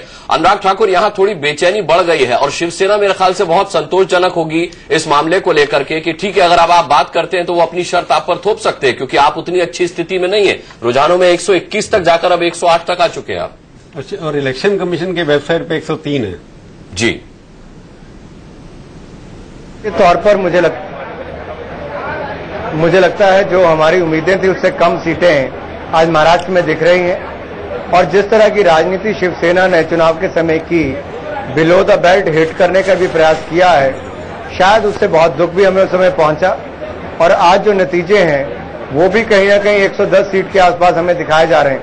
लेकिन जब तक पूरे नतीजे नहीं आ जाते तब तक कुछ भी कहना संभव नहीं होगा। हमारी बहुत लंबे समय तक गठबंधन में शिवसेना के साथ हमने चुनाव लड़े भी, जीते भी, हारे भी, और वो एक जो कंफर्ट लेवल शिवसेना के साथ था वो 25 वर्षों तक रहा है, वो वहां पर है भी है। जी प्रभु, मैं आपसे जानना चाहूंगा इसमें कितने करेक्शन की आप उम्मीद करते हैं? आपने खुद बताया इलेक्शन कमीशन की वेबसाइट पर 103 का आंकड़ा है, 108 अभी है। अगर मान लीजिए 115 तक भी ये पहुंच जाता है या कम होकर 105 भी आ जाता है और शिवसेना में भी थोड़ा बहुत करेक्शन होता है, तब भी स्थिति वहीं की वहीं रहेगी। देखिए, चुनाव जब मैं पिछले 30 सालों से देख रहा हूँ, ट्रेंड जब आते हैं तो ट्रेंड एक पार्टी की फेवर में जब आते हैं तो बढ़ते चले जाते हैं। यहाँ पहली बार देख रहा हूँ कि बीजेपी के इनिशियल ट्रेंड जो शुरू में आए थे 2 राउंड्स के बाद, वो लगभग 120, 127 सीटों तक जा रहे थे। उसके बाद लगातार ये घटता चला जा रहा है, यानी कि लगभग 8 राउंड कंप्लीट हो चुके हैं। उसके बाद बीजेपी की संख्या 105 पर आ गई, इलेक्शन कमीशन 130 दिखा रहा है। तो लगता है कि इसके अंदर बढ़ोतरी के चांसेस थोड़े कम है। अनलस ये लगे कि किस क्षेत्र में रह गया है, हो सकता है बढ़ भी जाए। मतलब 120 तो 105 हो गया। देखिए 105 लेटेस्ट अपडेट ये है सर कि 279 सीट्स का जो लीड और विनिंग पोजीशन है एक को छोड़ के, उसमें 111 पर बीजेपी की अपनी लीड है, लेटेस्ट है वो एकदम। मैं वोट शेयर पे दीपक जी 1-2 लाइन कहना चाहूंगा, बहुत आवश्यक है साहब। भाजपा को 26.6% वोट महाराष्ट्र में इसमें मिलते दिख रहे हैं और शिवसेना को 20% वोट, यानी सीटों में गैप बहुत ज्यादा है लेकिन वोटों में उतना नहीं है। नहीं, हमें जब हम पहले चुनाव लड़कर डिस्कशन कर रहे थे, आप शायद यहाँ पर मत में लोग थे कि 27% में मेजोरिटी आ सकती है, तो एकदम गलत हो गया। जो मैं कह रहा था कि जब बढ़ जाते हैं इक्वली वोट, डिपेंड करता है किस एरिया में किसके ज्यादा है। तो लगता है बीजेपी को कुछ शहरों में बहुत ज्यादा वोट मिले हैं, वो सर कांग्रेस और एनसीपी में आप देखेंगे सीटें कांग्रेस की ज्यादा दिख रही हैं, लेकिन वोट शेयर में वो एनसीपी से थोड़ा सा पिछड़ रही है इस समय। इसलिए कांग्रेस के सब जगह वोट अच्छे मिले हैं, जिसको जगह पर जाकर के बटे उनका इक्वल डिस्ट्रीब्यूशन हुआ, उनका बेस बना हुआ है। परंतु सवाल यह है कि बीजेपी की जो उम्मीद थी महाराष्ट्र के अंदर जिस तरह से कैंपेन हुआ था, ऐसा लगता था कि उनकी मेजोरिटी एब्सोल्यूट बिना मर्जी के, हरियाणा में नहीं लगता था, जबकि हरियाणा में क्लीन स्वीप है, 48 पर ट्रेंड दिखा रहे हैं, हो सकता है 50 भी बन जाए। तो हरियाणा क्योंकि अल्टरनेटिव पार्टी कोई है नहीं, कांग्रेस के खिलाफ आईएनडी खड़ी नहीं हो सकी है, इसलिए बीजेपी के लोगों ने समर्थन दिया और वहां पर अच्छी सीटें दी। हालांकि इनका नंबर जब पार्लियामेंट में इनकी सीटें बढ़ी थी उस हिसाब से 60 के करीब मिली है नहीं, कांग्रेस के खिलाफ आईएनडी खड़ी नहीं हो सकी है, इसलिए बीजेपी के लोगों ने समर्थन दिया और वहां पर अच्छी सीटें दी। हालांकि इनका नंबर जब पार्लियामेंट में इनकी सीटें बढ़ी थी उस हिसाब से 60 के करीब मिलनी चाहिए थी, परंतु 48 पर हरियाणा एक अपने आप में सरप्राइज है कि बीजेपी जहां 4 सीटें थी वहां पर एकदम 48 या 50 के सरप्राइज तो महाराष्ट्र भी है। महाराष्ट्र 105 में 40 से 105 जिस तरह की लीड थी 170 सीटों पर थी पार्लियामेंट सीट के अंदर, तो 170 के मुकाबले में अगर 105 पे आते हैं तो बहुत सरप्राइज है। क्यों हुआ, किसके कारण से हुआ? या तो हिंदुत्व का वोट बट गए इनके आपस में, नेतृत्व इनके पास अच्छा था, मोदी साहब की अपील अच्छी थी, मीटिंग अच्छी हुई, कनेक्टिविटी अच्छी थी, उसके बाद कहां पर बीजेपी का संगठन कमजोर था, ये क्या हुआ पता नहीं लगता। क्योंकि ये महाराष्ट्र अपने आप में, जैसे अनुराग भी कह रहे थे कि अपेक्षा से उनको कम सीटें दिखाई दे रही हैं, ये एक लेसन बीजेपी के लिए हो सकता है। रामकृपाल जी, फिर क्या कहा जाएगा कि बीजेपी से अच्छी स्थिति में मनसे है कि जिसके कहा वहां कोई मुद्दा, कोई एजेंडा नहीं था, 6 सीटें उसकी दिखाई जा रही रुझान में? नहीं, इनिशियल अगर आपने देखा होगा शुरू में तो इंडिपेंडेंट 1 और एमएनएस भी 1 या 2 आ रहा था। जब से ये ग्राफ बीजेपी का गिरना शुरू किया है, सिर्फ एक ग्राफ बढ़ रहा है, वो अदर्स का है और एमएनएस का है। यानी जो अब ये कुल मिलाकर के 28 सीटें हो गई। तो जो पहले 2 या 3 सीटें दिखाई पड़ती थी उसमें 20 या 22 सीट की बढ़ोतरी हुई है। और ये जो बीजेपी कम हुई है उसकी 61 सीटें ही शायद एनसीपी और इसको गई हैं। बाकी देखिए शिवसेना 69 से 55 पर आ गई है। तो आप ये सारे समीकरण में ये देखिए कि जैसे जैसे शिवसेना, बीजेपी को दर्द है इस बात का, लेकिन जैसे शिवसेना कम होगी बीजेपी को राहत मिलेगी कि शिवसेना की बार्गेनिंग कैपेसिटी कम होती जाएगी और अदर्स में आसानी से कुछ लोगों का, जैसे जो बहुत मान लीजिए कुछ पार्टियां ऐसी हैं जो नहीं मिल सकती, लेकिन ज्यादा उम्मीदें फिर बीजेपी को रहेंगी कि शिवसेना का बार्गेनिंग कैपेसिटी उसकी घटेगी और अदर्स और ये सब उसके लिए बढ़ रहे हैं, जो एक उम्मीद का कारण भी बन रहे हैं। तो हमें ये भी देखना चाहिए कि ये सारे समीकरण में किसी को फायदा नहीं हो रहा है, सिर्फ एमएनएस और अदर्स जा रहे हैं। जी, लेकिन दीपक यहाँ पर समस्या और गंभीर हो जाती है। अदर्स आप देखिए आंकड़ा तेजी से बदल रहा है, बीजेपी को कोई अभी फायदा नहीं होता दिख रहा है, 105 पर ही है। अदर्स का आंकड़ा 22 से 20 हो गया है, एमएनएस 6 है। अदर्स को अगर आप बीजेपी के खेमे में डाल भी देते हैं तब भी शिवसेना से फिर से गठबंधन कैसे जाएंगे? कांग्रेस है, 3 एमआईएस के हैं, एमआईएम के हैं, उनका सवाल कैसे जाएंगे? समाजवादी पार्टी है, वो कैसे जाएगी? बीएसपी है, बीएसपी बहुजन समाज पार्टी का एक जीतता हुआ आ रहा है, बढ़त मिल रही, पहली बार महाराष्ट्र में उसको बढ़त मिल रही है किसी सीट पर, बहुजन समाज पार्टी। तो ये ऐसी पार्टियां हैं जो कभी भी बीजेपी के साथ नहीं जाएंगी। तो अगर आप ये मान लें कि अदर्स की 20 सीटों में से सबकी सब इन ब्लॉक बीजेपी के साथ चली जाए तो वो असंभव है। तो यहाँ पर एक सॉलिड गठबंधन उनको करना ही पड़ेगा और वो एकमात्र विकल्प दिखती है फिलहाल शिवसेना। और शिवसेना इसलिए भी मजबूरी है क्योंकि जो बीएमसी है वहां का देख लो आप, एनडीए के साथ अभी भी बनी हुई है, अनंत गीते अभी भी केंद्र के अंदर मंत्री हैं। तो ऐसे कई सारे फैक्टर्स हैं जो ये इंडिकेट करते हैं कि अभी भी जो है वो केंद्र के अंदर अनंत गीते के बने रहने के कारण, बीएमसी की मजबूरियों के कारण ये गठबंधन पूरी तरह से टूटा नहीं है, ये गठबंधन पूरी तरह से मरा नहीं है। तो इसके जीवित होने की संभावना है। तलाक तलाक तलाक भले से हो चुका है, हुआ, अभी 2 ही हुए हैं। एल्यूमिनी के चक्कर में दोनों को वापस लिव इन रिलेशनशिप, तलाक के लिए 3 बार तलाक देना पड़ता है, 2 बार दिया। क्या दीपक ये कह सकते कि उद्धव ठाकरे अगले मुख्यमंत्री होंगे? नहीं, ये कहना मुश्किल है, क्योंकि बीजेपी इतनी आसानी से बीजेपी इतनी आसानी से मुख्यमंत्री पद की गुद्दी उद्धव ठाकरे को नहीं देने वाली, और उद्धव ठाकरे इसके लिए बहुत हार्ड बार्गेनिंग करेंगे। फॉर्मूला किसी भी नाम से उद्धव ठाकरे का नाम सबसे ज्यादा लोगों ने हमारे सर्वे में दीपक पसंद किया मुख्यमंत्री के, उससे कोई फर्क नहीं पड़ता, क्योंकि 107 सीटें बीजेपी को हम ट्रेंड्स में दिखा रहे हैं और शिवसेना की हम 55 दिखा रहे हैं, तो लगभग दूनी सीटें भारतीय जनता पार्टी के पास हैं। और ऐसे में कैसे भारतीय जनता पार्टी अपने मुख्यमंत्री पद का दावा छोड़ देगी, ये भी बहुत सोचने वाली बात है, क्योंकि कोई भी पॉलिटिकल पंडित इसको देखने के बाद ये कहेगा कि ये दावा छोड़ना जो है ये राजनीतिक मूर्खता होगी, ये अगर कहा जाए तो गलत नहीं होगा। तो ऐसे में कैसे दावा छोड़ देगी? और उद्धव ठाकरे जो है वो भी अपने अड़ियल रुख के कारण जाने जाते हैं, जब वो गठबंधन तोड़ सकते हैं मुख्यमंत्री पद के लिए, तो अब तो जो है वो किंग मेकर मानेंगे अपने आप को और किंग मेकर की भूमिका में रहेंगे। दीपक ऐसा सवाल ये उठता है कि अगर मैं पहले शुरू से उठा रहा, एक लगता बड़ा हास्यास्पद है कि समाजवादी, एनसीपी, कांग्रेस और ऐसे तीनों मिल जाएं, जो एक बार पहले बात चली थी, मेरे को याद है अटल जी जब प्रधानमंत्री 1 वोट से हार गए थे, उस वक्त ये एक प्रपोजल चल रहा था खिचड़ी से बन जाए कि समाजवादी एसएस और एनसीपी इकट्ठे हो जाएं। तो क्या शरद पवार, जबकि दोनों की 100 संख्या होगी और 155 हो गई है, तीनों की मिला के तीनों 155 हो गए हैं, और एमएलएस को मिला के 160 के ऊपर हो सकते हैं। ये सारी पार्टियां हैं जो एकदम जिद पे अड़ी हुई है, जिद्दी लोग हैं सबके सब नेता लोग। अब कुछ भी इसमें हो सकता है, अभी वेट करिए बीजेपी की सीटें कितनी आगे बढ़ती हैं, उसके ऊपर डिपेंड करता है सारा। अगर बीजेपी की सीटें 120 हो जाती है, 125 हो जाती हैं, तो उनको कोई चीफ मिनिस्टर बनाने से रोक नहीं सकता। नहीं, ये सवाल हमने नवाब मलिक से पूछा था, तब उन्होंने साफ कहा था कि हम तो विपक्ष में बैठेंगे, हमारी सिर्फ एक भूमिका होगी कि हम विपक्ष में बैठेंगे। यानी वो जो परम्यूटेशन कॉम्बिनेशन की हम बीजेपी के बिना जो बात कर रहे हैं, उसकी संभावना हमको न के बराबर। अगर बीजेपी की 120 हो जाती है और शिवसेना की 50 पे आ जाती है, तो फिर बीजेपी का ही चीफ मिनिस्टर बनेगा, उसके बीजेपी का बनेगा। इसीलिए तो मैं कह रहा हूं कि भारतीय जनता पार्टी की सीटें इतनी ज्यादा हैं कि 120 से नीचे होगा तो फिर प्रॉब्लम हो जाएगी। थोड़ी दिवाली देखिए, अमित शाह जी जो मिलने गए, थोड़ी दिवाली पत्रकारों की काली होगी, ये मैं कह सकता हूँ बिल्कुल नहीं। और अमित शाह जिस तरह से पीएम मोदी से मिलने जा रहे हैं, इससे एक बात लगता है दीपक जी कि थोड़ा झटका अमित शाह जी को लगा है। और जब आज जो शाम को बैठक भी होगी जब पार्लियामेंट्री बोर्ड की, तो ये निश्चित रूप से कुछ नेता जो गडकरी जी से नाराज थे, जो अमित शाह से, मतलब जो मोदी जी के खिलाफ तो कोई बोल नहीं सकता है, लेकिन वो ये जरूर अपना कहेंगे कि घड़ा किसके सिर पे फोड़ा जाए। उसमें इस बात का खतरा है कि चूंकि गडकरी जी भी शिवसेना को साथ लेना नहीं चाहते थे, और अमित शाह ने कहा था मेरा संगठन, मेरा ऐसा पूरा नक्शा बना रखा है। अमित शाह की पहली परीक्षा, देखिए असेंबली के बाई इलेक्शन उतनी बड़ी परीक्षा नहीं थी।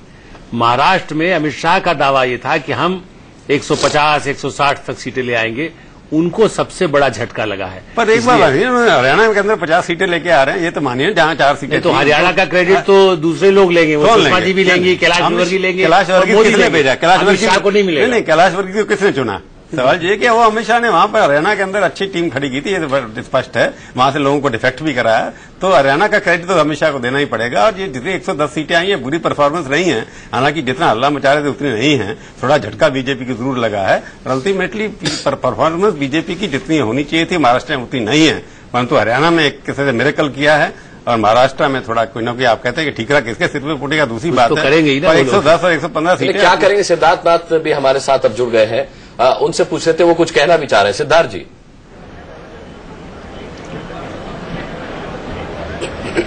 नहीं, मुझे हंसी आ रही थी कि हमारे वरिष्ठ पत्रकार हैं, बंधु हैं, वो कह रहे हैं कि हरियाणा छोड़ दो, महाराष्ट्र पे चिपके रहो, हरियाणा में किसी और का क्रेडिट, महाराष्ट्र में एक का क्रेडिट, डिस्क्रेडिट। तो ये नहीं होता। मैं इतना ही कह सकता हूं कि दोनों जगह जिस प्रकार से भारतीय जनता पार्टी ने अपना प्रदर्शन किया है, बहुत ही ज्यादा उसकी प्रशंसा हम लोग करते हैं। और इसमें देखिए, ये कहना कि वेव नहीं है, वेव जा रहे, जहां 4 से हम 50 पहुंच रहे हैं, और जहां पे हम 44, 46 थे, वहां से हम 115, 120 पहुंच रहे हैं, ये वेव नहीं है, तो उसमें कि लोगों को पता नहीं क्या दिख रहा है। मगर इस समय मतदाताओं ने क्या करेंगे, पूरा फिर से भरोसा बीजेपी और नरेंद्र मोदी जी, अमित शाह के प्रति है। महाराष्ट्र में इस वेव का क्या करेंगे? बात तो आपको करनी पड़ेगी शिवसेना से।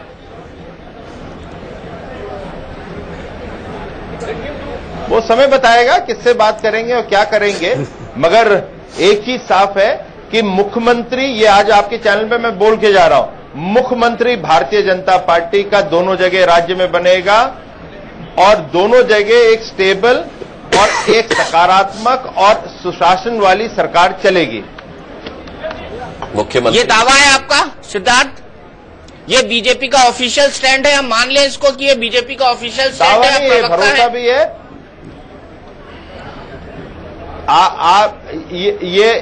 ये मतदाताओं का है और बीजेपी का है। पूनम महाजन भी हमारे साथ जुड़ गई हैं, भारतीय जनता पार्टी की नेता और भारतीय जनता पार्टी की मेंबर ऑफ पार्लियामेंट। पूनम, कब जा रही हैं आप मातोश्री?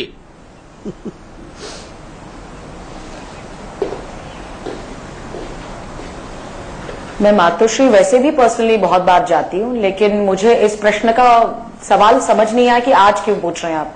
मैं इसलिए पूछ रहा हूं क्योंकि अब आपको गठबंधन की जरूरत है और आप ही एक हैं जो ब्रिज का काम कर सकती है मातोश्री और बीजेपी के बीच में।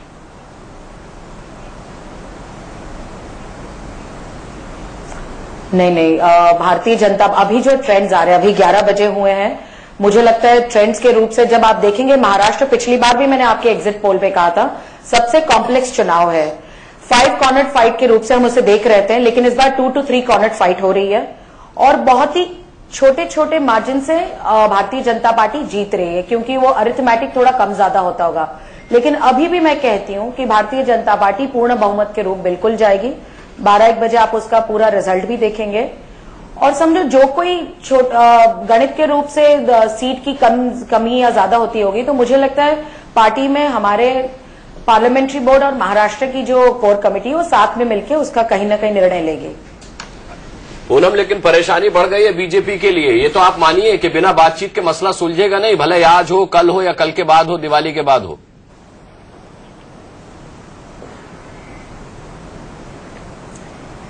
बीजेपी में कोई परेशानी है नहीं। बीजेपी पूरी तरह सक्षम है कि अपने रूप से अपनी सरकार, मुझे लगता है सिद्धार्थनाथ सिंह जी इसके पहले थे, उन्होंने वही कहा था कि हरियाणा में और महाराष्ट्र में बीजेपी की ही सरकार आएगी और बीजेपी के मुख्यमंत्री होंगे। 111 पे तो सरकार नहीं बनती, 120 पे भी नहीं बनेगी, 125 पे भी नहीं बनेगी, फिर क्या करेंगी आप, ये तो बताइए।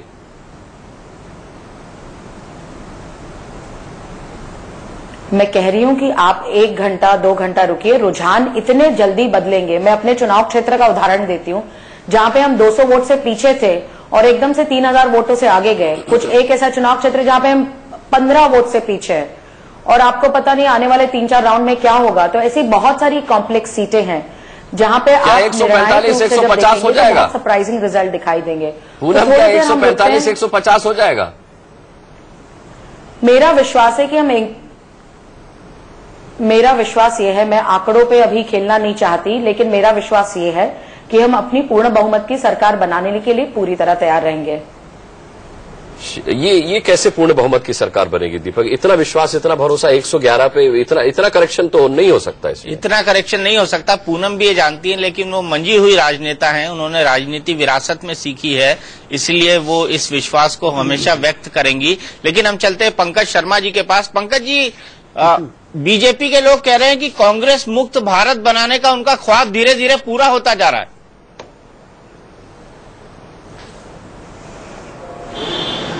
कहाँ, उनका ख्वाब तो धीरे धीरे चकनाचूर होता जा रहा है। देख नहीं रहे हैं आप महाराष्ट्र में क्या हो रहा है। महाराष्ट्र में लोकसभा के चुनाव में भारतीय जनता पार्टी को 132 सीटों पर बढ़त हासिल थी और जो उनका एनडीए है, जिसमें उनके सारे शिवसेना समेत जो दल हैं, उनमें 288 में से 244 सीटों पर एनडीए को बढ़त हासिल थी। अब आज हालत क्या है? आज हालत यह है कि जो शिवसेना इनके बारे में क्या क्या कहती रही, आदरणीय नरेंद्र मोदी जी के पिताजी तक चली गई, उस शिवसेना के साथ फिर हाथ मिलाकर के ये सरकार बनाने को तैयार हो रहे हैं। ये कांग्रेस मुक्त भारत का इनका सपना चकनाचूर हो रहा है पूरी तरह। और कांग्रेस को सिर्फ 16 सीटों पर बढ़त हासिल थी लोकसभा के पिछले चुनाव में, विधानसभा क्षेत्रों में। अब देखिए कांग्रेस कहां पहुंच रही है महाराष्ट्र में। तो और ये इसके बाद की जब 27 रैलियां की प्रधानमंत्री नरेंद्र मोदी जी ने अकेले महाराष्ट्र में, तब जाकर महाराष्ट्र में ये हाल हो रहा है।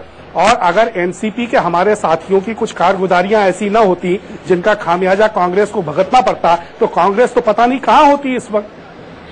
चलिए, प्रदर्शन बेहतर रहा आपका महाराष्ट्र में, लेकिन दीपक आंकड़ा 44 का ही है जो लोकसभा चुनाव में रहा था कांग्रेस का।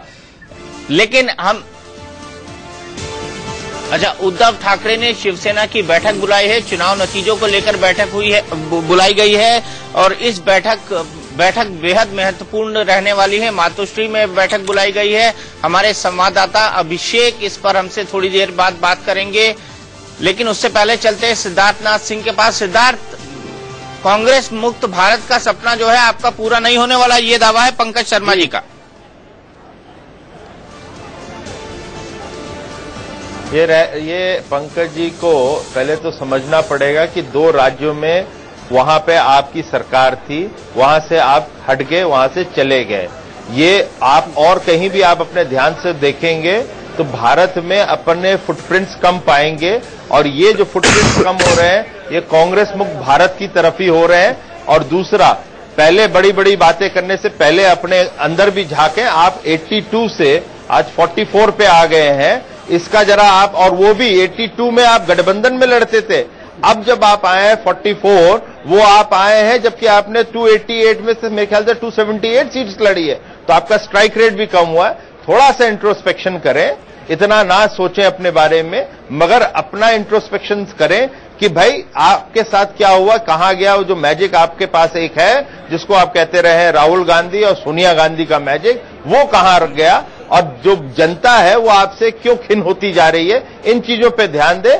जहां तक कि भारतीय जनता पार्टी का है, भारतीय जनता पार्टी महाराष्ट्र और हरियाणा में पहली दफे अपने मुख्यमंत्री बनाने जा रहे हैं, इससे बड़ी दिवाली होती जा रही है। इन चीजों पे ध्यान दें।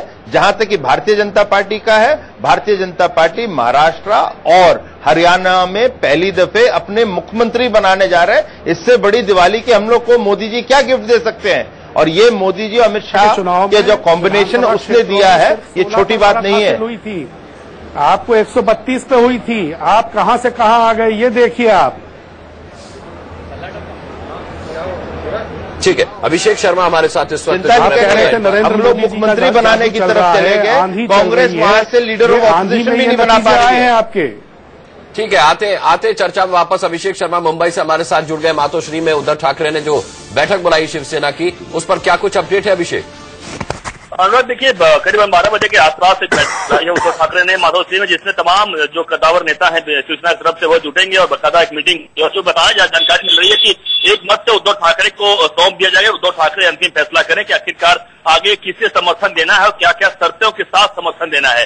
जो खबरें लगातार आ रही हैं कि थोड़ी देर पहले संजय राउत की तरफ से बयान आ रहा है कि अगला सीएम जो होगा वह शिवसेना की तरफ से ही बनेगा। अभी भी शिवसेना अपने तमाम उन बयानों से कह सकते हैं अलग तरीके से बयान दे रहे, लेकिन जाहिर सी बात है कि अब जो रुख साफ देख लिया है कि बीजेपी नंबर 1 पार्टी बनती जा रही है, भले ही उसे बहुमत नहीं मिल रहा हो। इस सूरत में अब शिवसेना को लग रहा है कि उनके बिना सरकार बनना संभव नहीं है, इसलिए तमाम अपनी शर्तों को रखने के लिए एक आपात बैठक कर सकते हैं जो बुलाई गई है और इसमें तमाम कद्दावर नेता भाग लेंगे और उसके बाद तय किया जाएगा किन किन शर्तों के मुताबिक अगर समर्थन देना है बीजेपी को तो क्या क्या शर्तें रखी जाएंगी। अभिषेक, मुख्यमंत्री के नाम पर लचीला रुख शिवसेना की तरफ से अपनाया जा सकता है अब? बिल्कुल, देखिए अब अपनी जमीनी हकीकत कह सकते हैं शिवसेना भी समझ चुकी है कि कितने पानी में शिवसेना है। भले ही शिवसेना लगातार दावा करती चली आ रही थी कि वो किसी भी सूरत में नंबर 1 पार्टी बनेगी, लेकिन अब उसे समझ में आ गया कि वो कितने पानी में है, क्या उनकी महाराष्ट्र में कितने सीटें उन्हें मिली हुई है। तो पूरी तरह से सीएम को लेकर तमाम अन्य बातों को लेकर वह जरूर अपना रुख रचीला करेगी, लेकिन यह बात भी साफ कर दूं कि अब शिवसेना को यह भी समझ में आ गया कि अगर सरकार बनेगी तो उसके समर्थन के बिना नहीं बनेगी। इसीलिए तमाम ऐसी शर्तें रखी जा सकती है जिससे कि बीजेपी को कहीं अड़चन पैदा हो और उससे जो समर्थन लेने में कहीं तमाम आनाकानी हो सके और यह लंबा भी खींच सकता है। लेकिन इसी तमाम बातों पर चर्चा करने के लिए ठीक है अभिषेक, पूनम आपसे पूछना चाहूंगा मैं, क्योंकि सिद्धार्थनाथ सिंह ने अभी इस शो में कहा कि वो ऑफिशियल स्टेटमेंट दे रहे हैं बीजेपी की तरफ से कि मुख्यमंत्री महाराष्ट्र में बीजेपी का ही होगा। अगर मातोश्री में ये फैसला लिया जाता है कि समर्थन आपको इस शर्त पर दिया जाएगा कि मुख्यमंत्री उद्धव ठाकरे होंगे, तो कैसे बनेगी सरकार?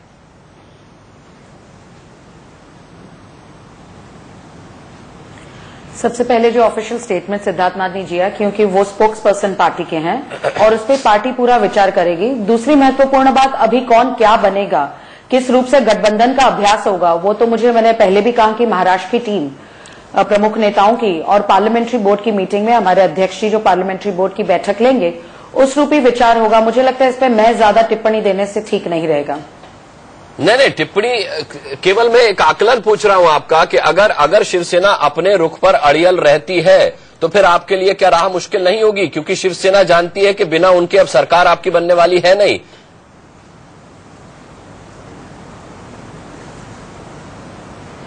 अभी क्योंकि जब तब क्यों इस रूप से उत्तर ना देते हुए पहले शिवसेना की अपनी बैठक होने दीजिए, और उस रूप से शिवसेना जो बोलेगी वो शिवसेना अपने रूप से, अपने पार्टी के रूप से कहेगी। मैं आकलन तो उस पर कर नहीं सकती शिवसेना क्या विचार करिए, मैं आकलन इस रूप से करती क्योंकि भारतीय जनता पार्टी का सीएम महाराष्ट्र का होगा और जो कई बाकी निर्णय होंगे वो पार्लियामेंट्री बोर्ड शाम को अपनी बैठक में महाराष्ट्र के नेताओं के साथ लेगी।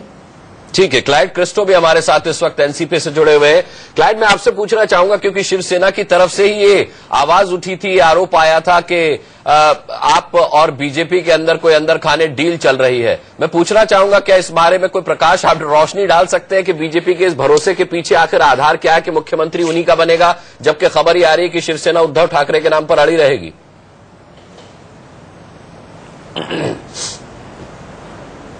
देखिए, इस बात में तो कोई सच्चाई नहीं है, लेकिन मैं आपका ध्यान इस बात पर आकर्षित करना चाहता हूं कि आप देखते हैं, अगर जो एग्जिट पोल्स है, ओपिनियन पोल्स जो दर्शा रहे थे, आज आप देखिए उसके एकदम विपरीत एक जो ट्रेंड्स आ रहे हैं, तो इसमें ये दर्शाता है कि एग्जिट पोल, ओपिनियन पोल में कितनी सच्चाई है। 2 दिन 3 दिन पहले लोग बात कर रहे थे कि एनसीपी खत्म हो गई, आज कुछ उनका रहेगा नहीं। आप देखिए ट्रेंड्स अभी दिखा रहे हैं, आप रफली 49 सीट्स पे हम लीडिंग कर रहे हैं, तो 20-25 जो दिखा रहे थे वहां से हम 50 के करीब आ गए हैं। तो एक जनता जो है, जनता जनार्दन जो है, वो हमेशा सच्चाई की तरफ जाती है। जो बीजेपी के ऐसे भी लोग कहते थे कि 150 सीट, किसी ने कहा 160 सीट आएंगे, अभी उनके 115, 111 दिखा रहे। तो बात यही दिखाता है कि हमने 103 से 110 बताए थे क्लाइड, हमने 103 से 110 बताए। क्लाइड, जो बड़ी बात है वो पंकज शर्मा जी ने कही है। उनका कहना है कि हमारे साथी एनसीपी अगर कोई करतूते ना करते जो उन्होंने करी है तो आज कांग्रेस कहीं और होती। यानी वो आप पर आरोप लगा रहे हैं कि आपने करप्शन किया है, आपने नाम खराब किया है, वाला था, आपने सरकार का नाम खराब किया है। देखिए ये बात अब ध्यान से देखिए, अभी ये देखिए, सुन लीजिए मेरी बात, सुन लीजिए। ये वो समय नहीं है कि जहां किसी पे एक दूसरे पर आरोप लगाना है। ये वो समय है जहां पर जनता का जो मत है, जनता का जो ओपिनियन जो उन्होंने दिया है, उसकी सराहना करना और उसको नतमस्तक करके उसको अब थैंक यू बोलना कि उन्होंने, जनता ने जो दिया है। अगर लेकिन उस बात पर आरोप प्रत्यारोप में करना नहीं चाहता, लेकिन एक बात आपको बताना चाहता हूं कि इनके ही नेता जो है, कांग्रेस के नेता, उन्होंने पृथ्वीराज चौहान जी पर टिक्का टिप्पणी की है और उनको गलत साबित किया है। और ये बात सच है कि उन्होंने 2-3 वर्ष, 4 वर्ष बहुत समय निकाला, और जब सरकार का कार्यकाल खत्म हो रहा था, जाते जाते उन्होंने बहुत सारी फाइलें साइन करके वो गए। ये हम नहीं कहते, उनके ही नेता, उनके वरिष्ठ नेता कहते हैं कि पृथ्वीराज चौहान जी ने काम नहीं किया। तो आप हमारे पे आरोप करने के पहले अपने ही नेता से सच्चाई पूछ लें, शायद वो आपको सच बताएंगे। लेकिन उन्होंने फाइलें अधिक साइन इसलिए की थी कि एनसीपी खुश रहेगी और गठबंधन करेगी। फाइलें साइन होने के बाद भी, यानी मैं कहता हूं कि आपने अपनी फाइलें साइन करा ली और फिर गठबंधन भी तोड़ दिया। पृथ्वीराज दोनों तरफ से मारे गए। नहीं, वो किसकी फाइलें उन्होंने साइन की और क्या किए, आप कांग्रेस वालों से ही पूछिए, पृथ्वीराज चौहान जी से ही पूछिए, वो आपको बता देंगे। पंकज शर्मा जी,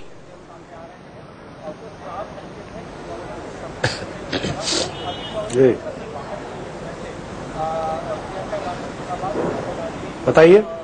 नहीं, ये आरोप लगा रहे हैं कि पृथ्वीराज चौहान ने जो फाइलें साइन, आवाज जा रही, और महाराष्ट्र में कुडाल से नारायण राणे हार गए हैं, वहीं छगन भुजबल जीत गए, नारायण राणे की हार। जी, बहुत बड़ी बात है। लेकिन लोकसभा के चुनाव में जब उनका बेटा अपनी पिता की सीट से 20-21 हजार वोटों से पिछड़ गया था, तो वहां नारायण राणे को ये संकेत मिल गया था कि उनके लिए बहुत मुश्किल होने वाला है। उसके बावजूद वो यदि प्रदेश का मुख्यमंत्री बनने की कोशिश कर रहे थे और कांग्रेस की जो खराब स्थिति शायद उसमें योगदान दे रहे थे, तो मुझे बड़ी हैरानी है। नारायण राणे की हार। पंकज शर्मा जी, नारायण राणे भी हार गए, आपके कद्दावर नेता।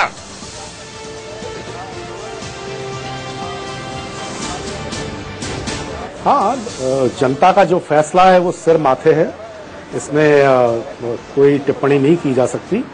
जो जीत हार हो रही है, जिन जिन लोगों की हो रही है, उसके पीछे अपने जरूर कुछ न कुछ कारण हैं। और लोकतंत्र में इसको बहुत ग्रेसफुली एक्सेप्ट करने की परंपरा जो है उसका कांग्रेस ने हमेशा पालन किया है, आज भी करती है। लेकिन बड़ी बात यह है कि जिस आंधी की बात भारतीय जनता पार्टी कर रही थी, नरेंद्र मोदी जी ने जितना इंटेंसिव कैंपेन किया, उसके बाद भारतीय जनता पार्टी को जो अपेक्षित नतीजे मिलने की उम्मीद थी वो तो उसको मिले नहीं है। तो इसका मतलब ये है कि नरेंद्र मोदी जी का एक माहौल बन गया है, एक ही एजेंडा है आपका। देश से कांग्रेस की मुक्ति हो जाएगी। ये जो माहौल बनाया जा रहा था, ये माहौल दूर दूर तक कहीं भी नहीं इन चुनावों में नजर आया। नहीं, इतनी दूर भी नहीं है जितना आप बता रहे हैं। लोकसभा इतनी दूर भी नहीं है। 114 तो अब भी रुझानों में आ रही है। और देखिए, बड़ी देर बाद आप देखेंगे कि तीन पार्टियां जो दूसरी वाली 2, 3, 4 नंबर पे हैं, वो मिलकर के 150 से नीचे उतर के आ गई हैं। ये अभी कांग्रेस से भी नीचे भी उतर गई, तो ये कॉम्प्लेक्शन बदल जाएगा। ये बीजेपी के लिए एक राहत की खबर है। राहत की खबर है। चले इस चर्चा को यहीं से आगे बढ़ाएंगे, एक छोटा सा ब्रेक ले रहे हैं, फौरन लौटते हैं।